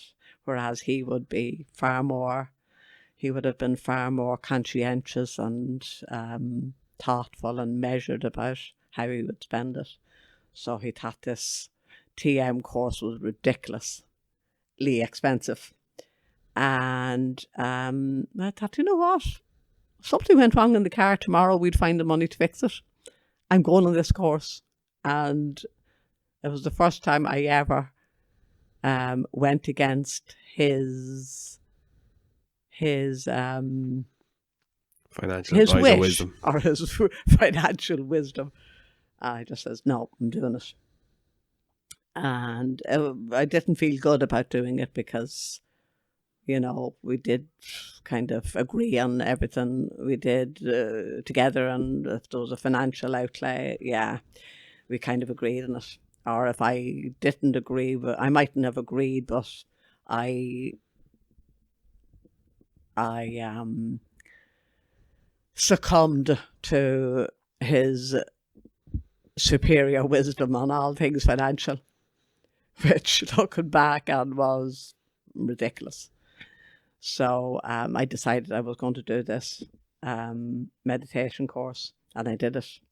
And the freedom I felt, I'm after doing something that somebody else didn't approve of, somebody significant, a significant other didn't approve of, and I said, to hell with the consequences, I am doing it. And it was a great thing to do, because later on when I was doing the meditation, Eamon asked me, well, what do you do? How do you do this? And he joined in the meditation. So, you know, it was a win-win situation, but I felt freedom from being a people pleaser, which I would have been kind of all my life. You know, I couldn't do something that would cause displeasure to another human being, which is bullshit. You have to live your life by your own lights, and sometimes people will pat you on the back for doing it, and sometimes people won't. But I've learned to give that freedom to my own adult children and to my children as they were growing up, to make mistakes, even though I could see that they were making mistakes. But I knew that they had to live by their own lights. And I think that parents who lay down the law, you know, under my roof, you're doing A, B, C and X, Y and Z, they're making a grave mistake, because children are going to do what they feel is the right thing to do anyway, and you just won't know about it. Whereas if you give them the freedom in as far as possible, they'll tell you about their lives, you know. But this, you know, being a control freak is definitely, no doubt about it, the wrong way to go in parenting. And yeah, it took me an awful long time to pick up the courage to do something against my partner's wishes. You know, he didn't say I couldn't do it, but he certainly didn't encourage me to do it. We couldn't afford it. And I thought, heck this, we can afford it, you know, and we will survive. And we did survive. And we both benefited from it. That's lovely. That's lovely, Mom. Sorry, yeah, I wanted to just interject there for a moment to off the mic earlier. You mentioned wanting to read a book that you had heard of about the regrets that people have when they're dying, and although I'm not close to the literature on that, I do know one thing from it, and as I understand, the greatest regrets that people have in later life are the things that they didn't do. I think generally people don't regret things they did do. They regret more the things that they didn't do. So there was something that you did. You did the transcendental meditation. You did fly to Doha. You know, you easily couldn't have.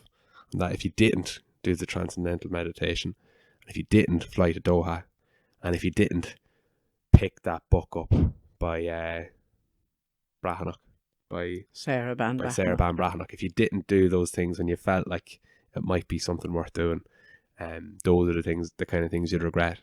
And these things that bring you so much joy and they bring light to your eyes when you recall them, they're all things that you did do when you easily couldn't have. So I think that's maybe worth highlighting for me, for you, and for anybody else who might be considering something that they think might bring them great joy, but they won't do it because they should prioritize, you know, saving money for their rainy day fund, or they should prioritize, you know, getting a good night's sleep or whatever that weekend, or whatever the case might be. No, don't try not to leave yourself in a space where you're going to regret doing the thing that you didn't do, and seize the opportunity and its associated challenges, because ultimately that will maybe bring you some fulfillment. Yes, I think the book is The 5 Regrets, and across cultures it's the same 5 regrets. It's never the things that people have done, but the things they haven't done. So I must write out my bucket list, but definitely going to Doha. I might have forgotten about the transcendental meditation one, but I certainly, going to Doha was one I won't forget. There was another one that I really enjoyed doing, even though I was very scared, was a skiing holiday. I met a friend of mine and she said to me down in the local hotel, "Oh, you're not coming on the skiing holiday?" I said, "What skiing holiday?" So apparently at the time somebody had decided for me that I wouldn't enjoy it. I wasn't going on the skiing holiday. And I thought, to hell with that. Yes, I am going.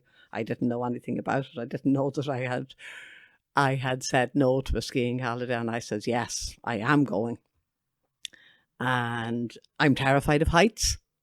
And I'm terrified, or I was terrified of heights, and I was terrified of snow and falling on ice. And here was I going on a skiing holiday. And I remember having to stop the bus going up this mountainous hill in Italy because it just suddenly dawned on me, oh my God, I'm doing the most scariest things ever. I'm going on a skiing holiday and I'm going up mountains, and both things terrify me. So the bus driver had to stop while I got sick out the door off the bus, and had to stop twice on the ascent to Livigno, Livigno, I think that was the name of the resort we went to. But one of the best holidays of my life. My aunt had fallen, I think I told you this before, my Aunt Bridget had fallen as a child, and she ended up with, because they didn't have the medical help that they have now, she ended up with one leg shorter than the other. It didn't develop properly because she had a bad fall on ice, and she used to have a shoe that was built up to make the two legs the same. And so because my parents had experienced that with my father's sister. They were always, be careful on the ice, be careful on the snow, blah, blah, blah. So I grew up with that fear of falling on ice. And here I was going on a skiing holiday where you're guaranteed to fall. But again, because somebody else had decided for me that, I wasn't going, I thought, no, hell no, nobody's making decisions for me. I am going. And I went, and it was one of the better holidays I've ever had in my life. Doing something that I was terrified of doing, but did it anyway. So, I forget who the author is again now, but the book is Feel the Fear and Do It Anyway. Not to let fear of something, fear of failure or fear of falling stop you from doing things. Just do it, because you're denying yourself so much joy and pleasure if you allow fear to stop you from doing things that you would really like to do. It was a very joyous holiday, that one. What else? I was standing up to a person in authority was another thing that brought me great joy. Somebody who had wronged me in the past, and they were in a position of authority over me. And I said, no, I'm not letting them away with this. So I went and rang their doorbell and told them that what they had done was wrong, and that I had no doubt in my mind. They tried to excuse themselves and blame it on somebody else, but I stood up to them and told them under, in no uncertain terms, that they knew what I had done was wrong, and that I knew it, and I was just letting them know. I felt really powerful after that. Again, just not letting an authority figure away with something that they shouldn't have got away with. I challenged them, and the same authority figure went to jail for abusing children. So, Jesus. Yeah. So it's very important to not to let anybody steal your joy and get away with it. And it's not an easy thing to do, to go and challenge somebody who's, your boss or whatever, but that would be a regret you'd have, I think, on your deathbed if you didn't do it. Especially if you learn they were a paedophile. Yeah. Jesus fucking Christ. It's interesting that you say you got great joy from that, because that sounds like it would be a real challenge. That sounds like, but I suppose you got a lot of satisfaction, a lot of personal satisfaction from it. I got great joy. I thought, fair play to you. That was a difficult thing to do. Okay. And this guy was a lot taller than me, and it was raining. I remember all the details. Me being the little midget on the motorway, and he the big towering machine, whatever, big bus, double-decker bus towering over me. And I was able to look. He wasn't able to look me in the eye, but I was able to look up straight into his face and tell him, what you did was wrong, and you know it. And he tried to blame somebody else, and I says, no, don't do that. You know that's not right. And I felt empowered, and I felt good, and I felt, it was the right thing to do. Okay. So it's funny. It seems like justice is important to you there. Like there was an injustice at play with the skiing trip, when your decision was made for you in the beginning, and in this instance, it sounds like there was maybe a decision made that was unjust, and then even maybe an unjust implicit decision that you had made not to fly alone after Dad died, and then righting that wrong and making a just decision and restoring a bit of justice in your own life, and restoring that independence, kind of executed some justice as well. Like, it seems like maybe when you bear witness to justice being done for yourself, or justice being meted out to other people. Perhaps that's something that brings you great joy. Is that a form of joy? Absolutely, yeah. You've really, I've never thought of it like that before, but you've hit the nail on the head, because there was another incident where your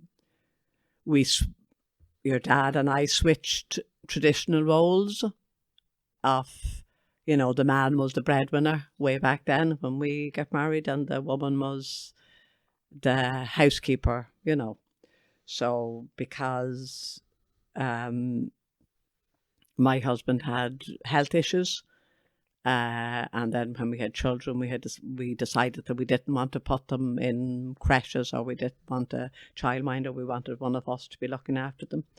So when our first child was born, it was easy enough because Granny was well enough. My mother was well enough, and she looked after her, because I had a short day at school, 9 to 3, so I was home 3:30 and was able to take over the responsibility of looking after Michelle. But then when the second child was born, it would have been too much for my mum. So I kind of thought at the time, I'll give up, because that was the done thing. And Eamon thought, no, it would be a daft thing to do. I had a better job than he had done. And he said he'd give up. So that's what we decided on anyway. And then a situation arose where he had to go on dialysis. And because when he gave up working, he didn't sign on for unemployment benefit. He lost all his contributions, social welfare contributions, and he was entitled to nothing, even though at this stage we needed to find an extra £50 a week, which was a lot of money back then, to pay for somebody to look after the children while I was at work. So 3 days a week, and what it was going to cost was £50. And how were we going to get that money? So he was, in fact, the woman who was staying at home and was entitled to nothing. And I saw the injustice of that, and I thought it was so terrible. Had he signed on for unemployment benefit, his contributions would have covered it or whatever. I don't know how the social welfare works, but worked at the time. If that's what would have worked at the time.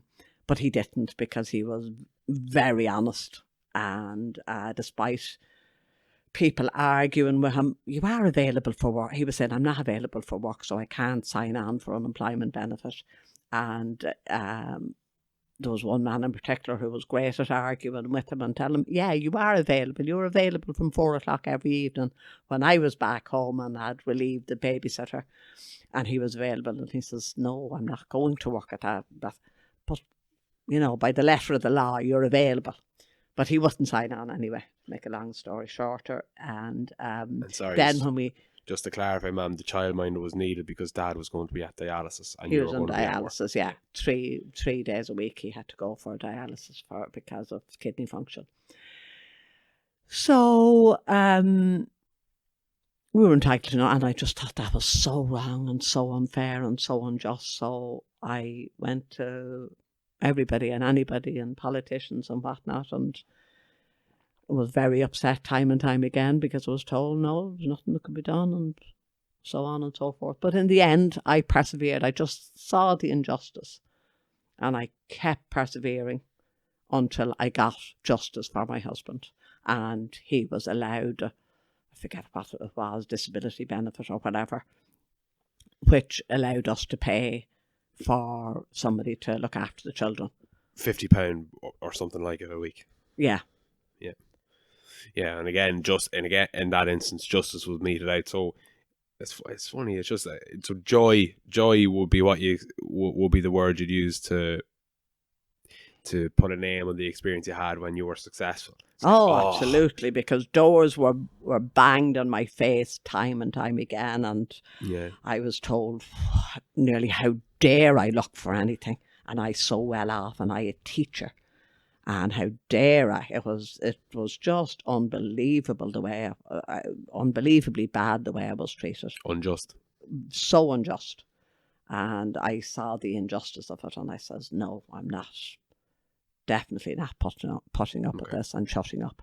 And kept working at it until, you were able And to I was- secure circumstances for your husband, for yourself, and also for your children. Yeah, So that because you I knew he felt so bad that he was no longer able to, through no fault of his own, he had ill health, and through no fault of his own, he was no longer able to contribute financially. And now he was put in a position where he couldn't contribute, you know, to be there as a caring parent for his own children, and that he was contributing nothing to the family that he was responsible for.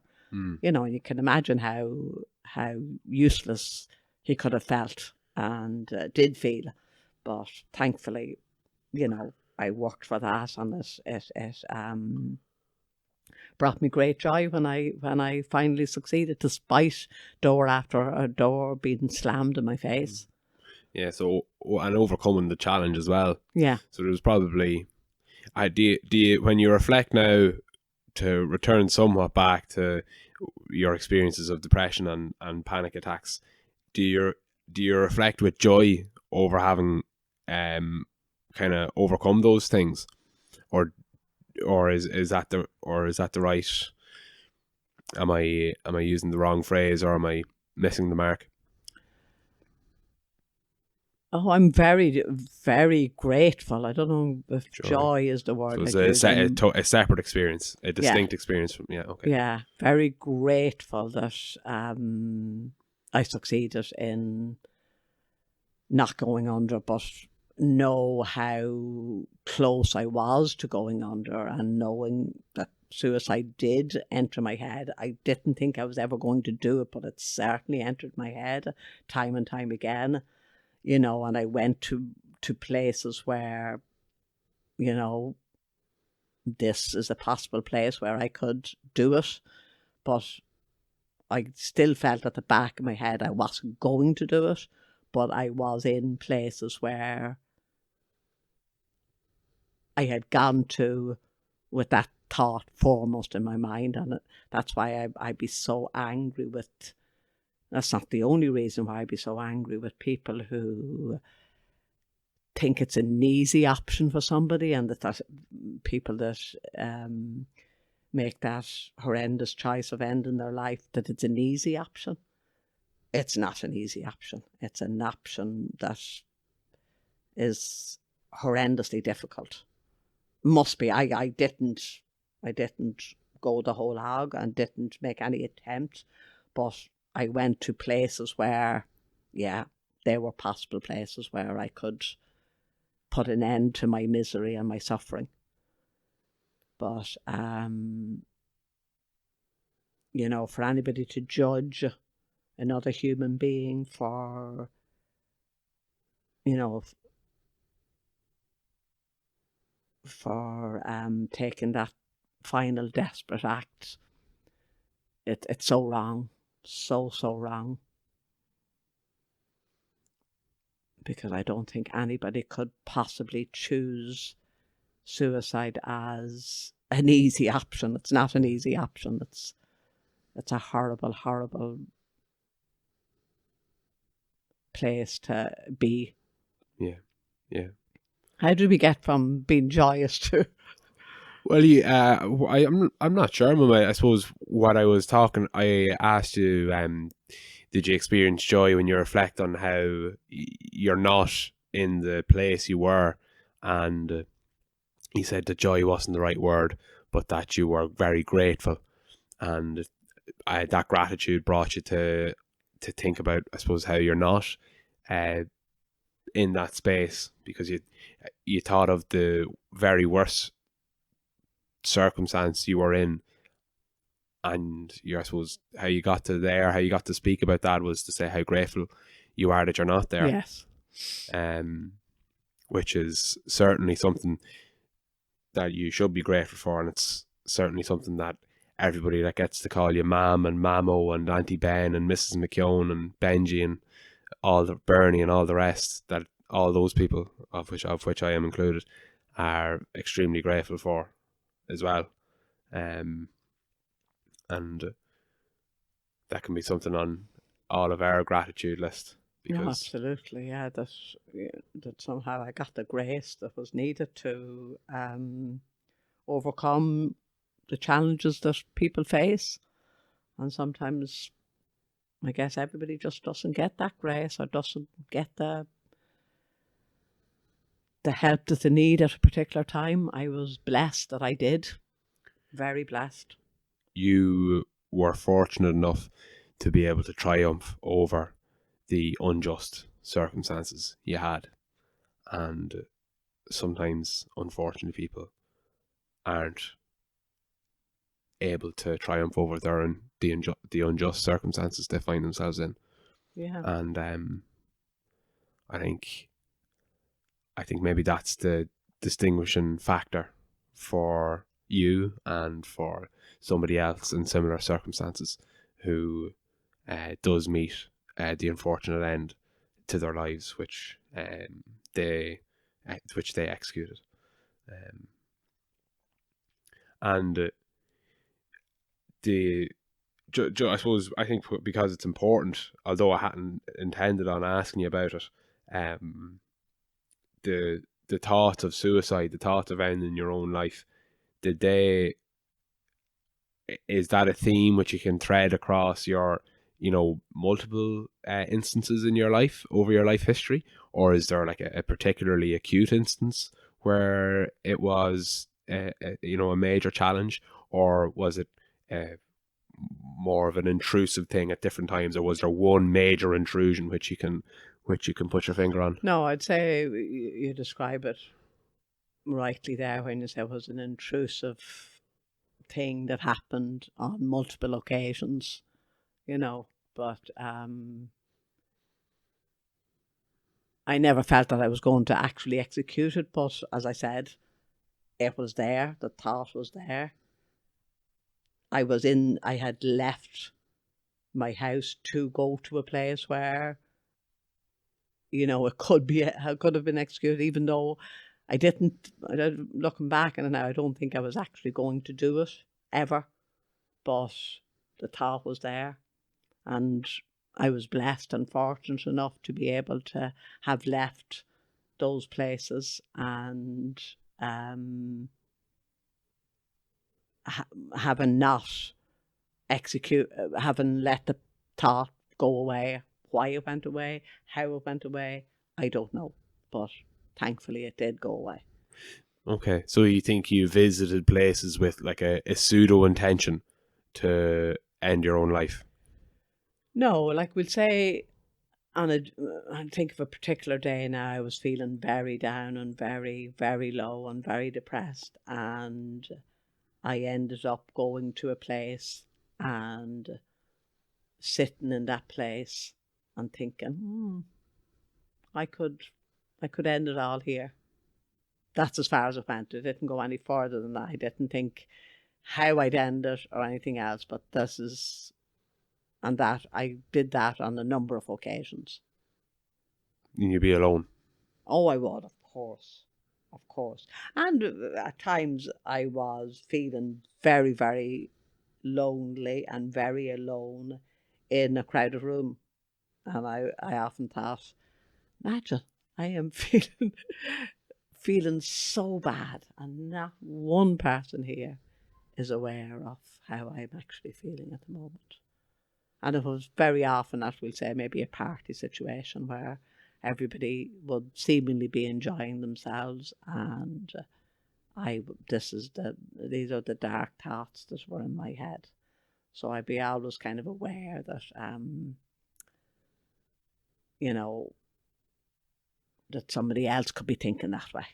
I hope that nobody is thinking, and I'd be thinking, I hope nobody is thinking like the way I thought, because I think that's a worse place to be in a building where everybody is seemingly enjoying themselves and having a crack, and you're feeling so low and so down. But again, thankfully, by whatever power, I was able to rise above that awful feeling, and you don't know why, you don't know what it is. what it is that causes this. No, I suppose my question is, to be more precise, have we already discussed the reasons why that feeling that you described at having at a party, or that feeling you described that you would have when you would visit a particular place, when thoughts of suicide would enter your mind? Have we already discussed the reasons why those instances don't happen anymore, or do they still happen? No, they okay. haven't happened in years. Okay. Not in years, I'd say. So do you know They were why they just- haven't happened in years? Sorry? Do you know why they haven't happened in years? Can you, or have we already discussed all the reasons, such as the mantras and the books? Yeah, I'd say they would all be reasons why they haven't happened, and that I'm able to realise that thoughts are fleeting like the clouds. They come and they go, and I wouldn't give attention to any thought that was very dark now, and just say, you're not for me now, bye bye. You'd wave it on. I would definitely wave it on, most definitely. But way back then, maybe I would have entertained them and focused on them and thought, oh, how rotten my life is. But now I realise, and I compare them to clouds. And that you have a blue sky, but sometimes there's clouds and they come and go, and you have dark clouds, but the blue sky is always there, and your happy self is always there. But sometimes that you can be, the sun can be blotted out by the clouds, but they're only fleeting. They're not there to stay, and they're not there for me. And if I don't feed them with my time, they will disappear. They come and they go. They're not for me. Okay. So today you feel more powerful and more in control than you felt in those moments. Yes, absolutely. And I think that's something that should be taught to children in primary school, not wait till they're struggling teenagers with hormones raging and so on and so forth. That children should be taught from a very young age that, you have thoughts, and that they come and they go, and that, compare them to the clouds, or compare them to, as is done in, we'll say, headspace. You're on a busy highway. You cannot pay attention to every car that's coming and going, but they're changing all the time. And the only way that they can take our power away from us and leave us feeling powerless is that if we feed them with time. So we just need to wave them on and realise that they have no power over us if we don't feed them. And the way you feed thoughts is to give them time and ponder on sadness. And if you do that, it can be very dangerous. So part of the power and control you have now is a type of mindfulness, or perhaps maybe the most important part of that power and control you have now is mindfulness. Is that fair to say? Yes, and to be awareness more than kind of, I think mindfulness can be a misnomer in a way that your mind is kind of full of stuff, but that if you're aware that these are just thoughts and that they're passing through, it's better. And to have a way of distancing yourself from those thoughts by, we'll say, focusing on your breath, breathing in and breathing out, and going for a walk in nature, or that you have a way, that you're in control, that not these fleeting thoughts are not in control. Okay, so the insight and the insight of awareness is what that power and what that Yes. control is made up of. Yes. Okay. Interesting one. So to kind of change tact a little bit, or to change direction a little bit, it's still all about you, but I'm curious to hear who your inspirations are, or who your role models are, and who you feel have helped mold you into the person you've become, and what was it about those people, or maybe just even an individual person, whichever way you'd like to discuss it. What is it about that person or those people that inspired you so much, and that you wish to model, and that you have wished to model over the course of your life? Yeah, well, not something I've thought about very much, but my mother would have been a great inspiration to me. She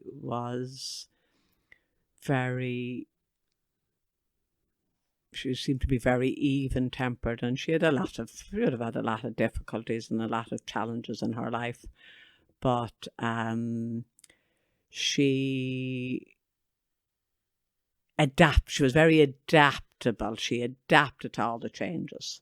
She she lived for 100 years. She was born in 1917 and died in 2017. And as you can imagine, over that amount of time, she saw a lot of changes, particularly, we'll say, in the church, which would have been a huge part of her life. But she embraced change, and she coped with change, and she, whereas older uncles and aunts who were sisters and brothers of Mum and Dad would have been given out about, women not covering their heads going into church. She would see the funny side of that. It's so hilarious. Men have to cover their heads. Men have to uncover their heads going into a church, and women have to cover it. And she could see the stupidity of that. And she just adapted to change. Like, microwave was no problem to her, even if she had a mobile phone for a while, and if people didn't borrow on her, she would have had it until the day she died. She was very adaptable, and I think being adaptable and being willing to change and she was willing to change her mind, and she was open, to discussing everything from gayness to Presumably mean homosexuality. Homosexuality is what I mean, yeah. That you could discuss things like that with her, who grew up with men were men and women were women, and there was no other way about it. But, you could have loads of chats with her about everything and anything, and she was open-minded. I think what causes an awful lot of pain and trouble for people is not only have the closed minds, but they're firmly bolted from the inside, and they're unwilling to change and unwilling to bend. She was willing to go with the flow and change with the times and embrace change and embrace so much. So she was a huge influence on me.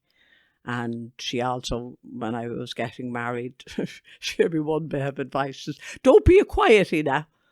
No danger of me ever being a quiety, but anyway, she said that, and I guess it was from her own life. She quietly put up with a lot of things that she might not have put up with, but she was telling me not to do the same. Don't be a quiety. So I certainly wasn't a quiety. I had a teacher too, primary school teacher, who was a lovely, lovely, lovely human being, and she taught me a lot. Again, she was like my mum in that she embraced change and was an open person. Another two two teachers in secondary school. One, Marguerite Staunton, who said, we were the creme de la creme. She always told us that we were the creme de la creme. Now, we went to the tech, so we were not the creme de la creme in the Navan community of schools. We weren't going to Mercy Convent or Loreto Convent. I remember when I went to university, that was one of the things that niggled me an awful lot. Oh, which convent in Navan did you go to? And I kind of thought, oh, I didn't go to either of them. But I was nearly afraid to say I went to the tech. I was the first student ever from a technical school, first from Navan Technical School, or Navan Vocational School as it was laterally called, who went to university. Because typically if you went to the tech, you went out in your service after leaving cert. You went to be a waitress or whatever. So I was the first to go to university, even though I retired fairly quickly, but did go back and did my degree in psychology and philosophy. Other people that she inspired me, and another teacher that inspired me was Mary Sweeney, Mary Hardiman. She was a PE teacher and I loved PE, and she kept me going to school because I used to go for the physical education, for the games, for netball and for badminton and for, games after school. And she used to make sure that we all had a lift, had we away getting home after the match. And of course I lied. I said yes. And I walked the 8 miles from Navan home. And as my daughter, she was here, would add, in your bare feet, ma'am, on the glass. But no, I'd had my runners. But yeah, I'm proud of those challenges that I surmounted. And what was the question now? People that inspired you. People so you that have inspired me, yeah. Mary Hardiman, Marguerite Staunton, and your mother, Mary Flood. My mother, Mary Flood, for sure.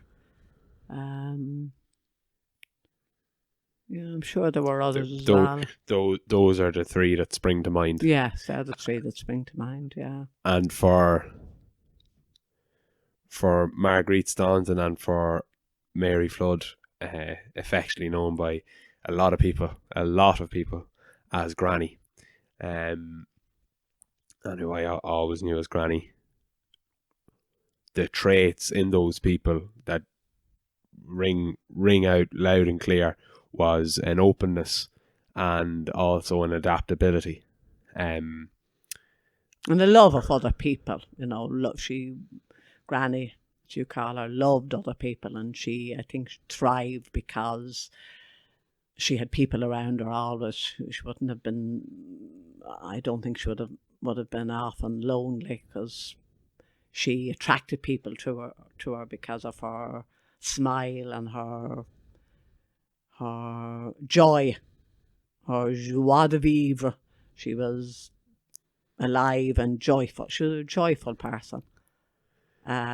She was so sorry to interrupt you, Mum. She was so full of love and joy that she shared it with everybody. She did, absolutely. She absolutely radiated love and joy. And I remember being horrified when I went to I think it was my second job, maybe my third job as a teacher, hearing colleagues talk kind of maybe disrespectfully of their mother in particular. I couldn't understand that. It was something that was so foreign to me that I could never say a bad word about my mother. Could never. She was just such a loving person, joyous person, willing to share everything. Whenever anybody came in, they were fed. And it would sadden me, today, that unless your name was on the pot, if you arrived at a house, that, you wouldn't be included. Yeah.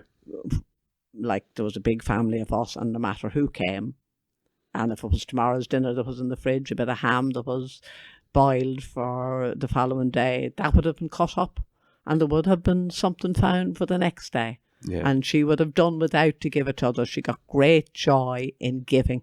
She just exemplified that. And yeah, she just she exuded love and joy. Yeah.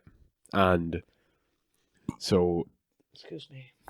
Granny Mary Flood comes up in the context of being a role model and an inspiration. So with that in mind, those are things that you try to model in your life. Oh yes, I would try to make people feel welcome in my home. Mum would have always wanted an education for us. The older ones had to work of necessity, and you know, as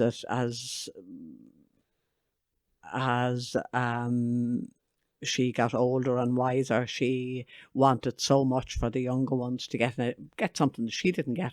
She got primary education, so did Dad. Neither of them got a chance at secondary, but she ensured that we got secondary education. And when we wanted to go to third level, she wasn't able to support us financially, but she certainly supported us. Yeah, go for it, and you know, which we did, and did us no harm. That, you know, did me no harm that I had to work every chance I got. You know, every summer holiday was a working holiday, and I worked from factory work to waitress work to shop work, you know, and you just had to do it. And I put myself through college, and that gives me the,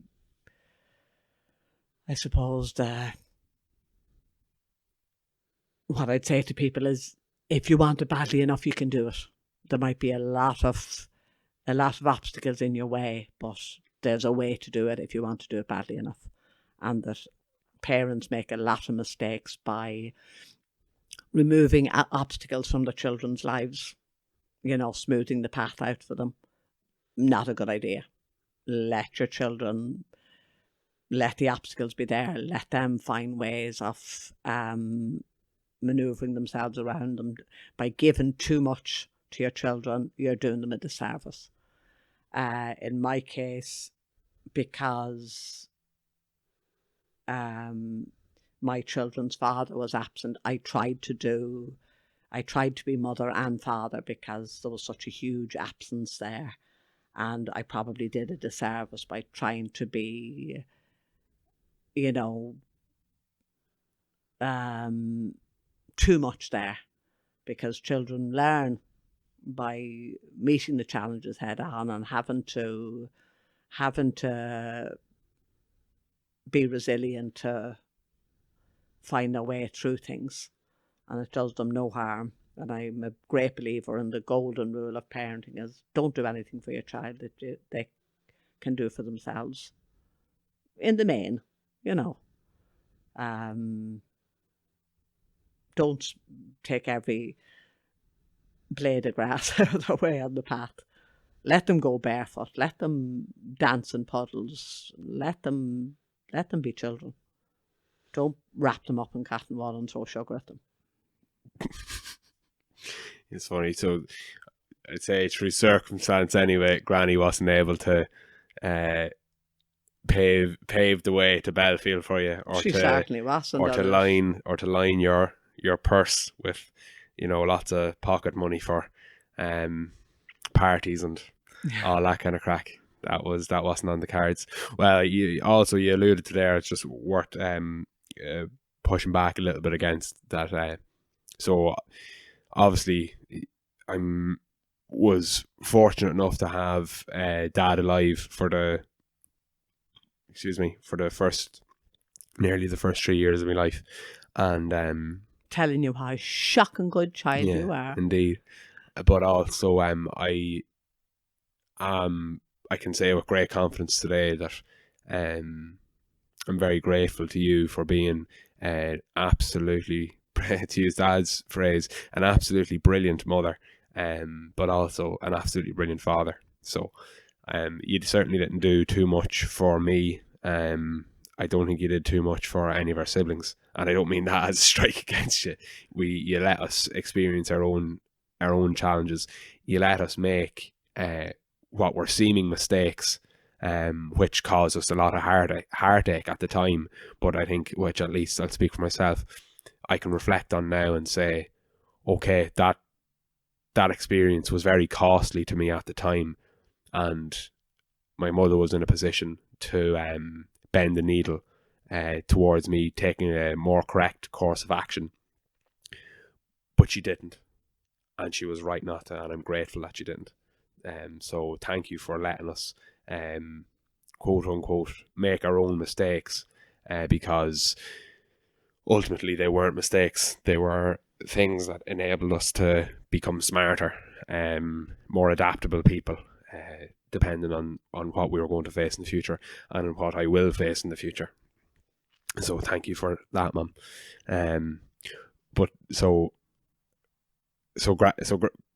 your mother, my granny, inspired a lot in you, and I think from my perspective, and I think the reason you are Mamó is because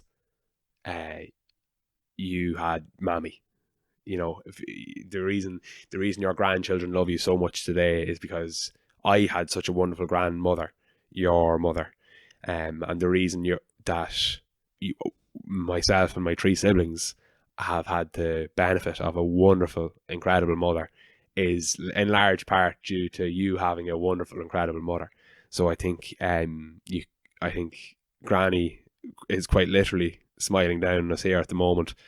She's catching my eye every so often. There's a beautiful picture of her here over the fireplace, smiling, and she is smiling down on us, and you do your mother a service, wonderful service every day, and have done every day of your life,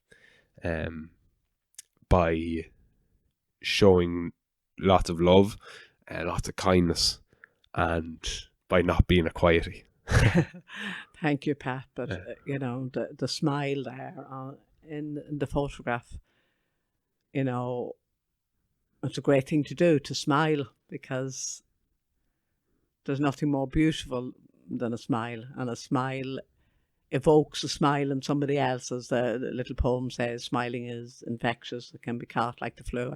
I won't recite it all because I can't, but and to remember maybe to do a smiling meditation. You know, when you're feeling blue, just force to smile. And you know, she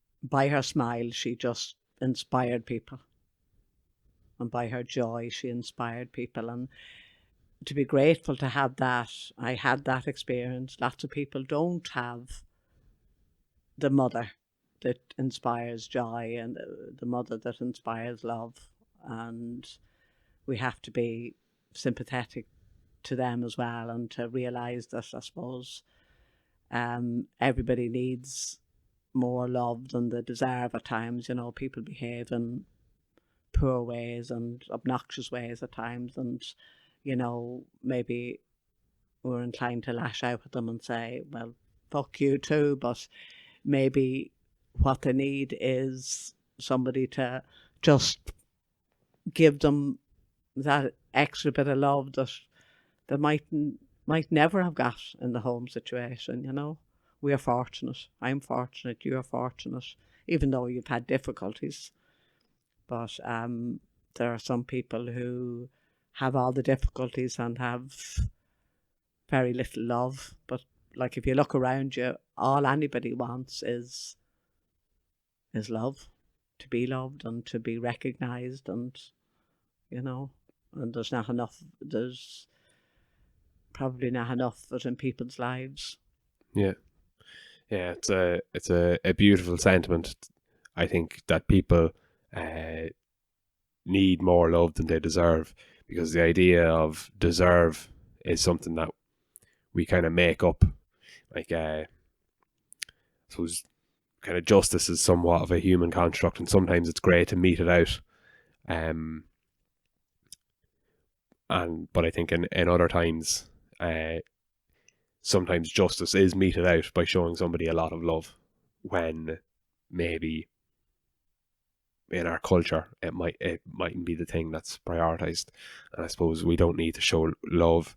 Love can be shown in kind of in different ways,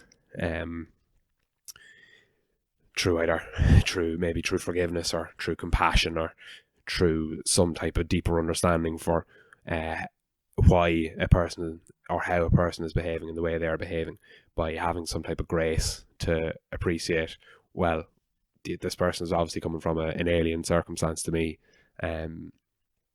one where they've had a different set of experiences, or they have a different set of instincts which they have no control over. So it's worth holding that in mind and not damning the person to hell, but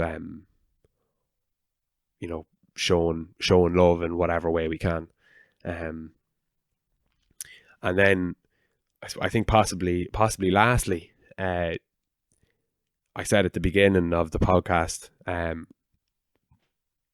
obviously you're known to me as Mam, and I love my mother very much. I love my mom very much. And you're certainly an extremely important figure in my life, and one of my chief most inspirations, if not my chief most inspiration in life. So that's who my mother is. That's who my mom is. You're also Mamó to 4 grandchildren, and your 4 grandchildren obviously love you very, very much and get very excited to see you. Obviously my siblings love you very much as well, and everybody loves their Aunty Ben. Everybody loves their Aunty Ben so much. They admire you, and there's many, many, many adults, lots of adults, some teenagers, maybe even some children, that love Mrs. Mc Keown very deeply, and have very fond memories of Mrs. Mc Keown when they were in your classroom. And to any person that wants to become a Mamó or a Mam or a Aunty Ben or Mrs. Mc Keown or some version of those things, a parent, a grandparent, an aunt, a relative, a friend, or a teacher, what advice would you like to give to these aspiring people who want to be more like the person you are today? Oh my God, high praise indeed, Pat. Well, different teachers asked me, New York teachers in the school, Miss Mullen and Mr. Callan as well, and not so much RD, that was the first place I worked in, but asked me, what was the most important thing in teaching. And the most important thing in teaching is to let children know that you're on their side. No matter what, you are on their side, you are for them. And they'll forget an awful lot of what you teach them, even though you prefix it. But now, if you learn nothing else from me, only this, I want you to remember this. But it's how you make them feel. Make them feel important, they feel happy with you. And they feel comfortable with you if they know that you're on their side. And I'm sure I've made mistakes in my years of teaching, which I was never intended to make, and I always wanted the best for those children. Nothing but the best for them. And the best gift you can give a child is your time. You can go out and buy parcels and buy presents for them and spend an awful lot of money on giving them material things. But the best gift you can give them is your time and your attention. They love that, and to get down on the floor and play with them and, be there for them. Much better than all the ties and smiths and all the games and all the world. Your time. That's what they'll remember. That's what they appreciate. So. Brilliant, Mum. That's a wonderful piece of wisdom to share, and to give others your time. And I suppose implicit in that, considering the woman who's saying it, is during that time to show them love and to of course make the person know that you're on their side, and to be more like Benjy. That should be. We should put that on t-shirts. Oh, definitely. Thanks a million, ma'am, for being a wonderful mother, a wonderful person, and a wonderful guest. Thank you, Pat, for being a wonderful host and a most wonderful son. And I love you more than you'll ever know. Love you too, ma'am. Bernadette Mc Keown, this podcast was all about you. Thank you, Pat. Thank you so much for listening to this conversation with my wonderful mother. Considering you've stuck around for this long, I'm guessing you enjoyed it. Please subscribe to the YouTube channel for more conversations like this. And to be honest, more importantly, let me know what you got from this conversation in the comment section. It's wonderful to see the work that I do with other people making a difference in the lives of my listeners and my watchers. So let me know what you got from this conversation, and I know my mother will be delighted to see that too. And I look forward to seeing you here again next.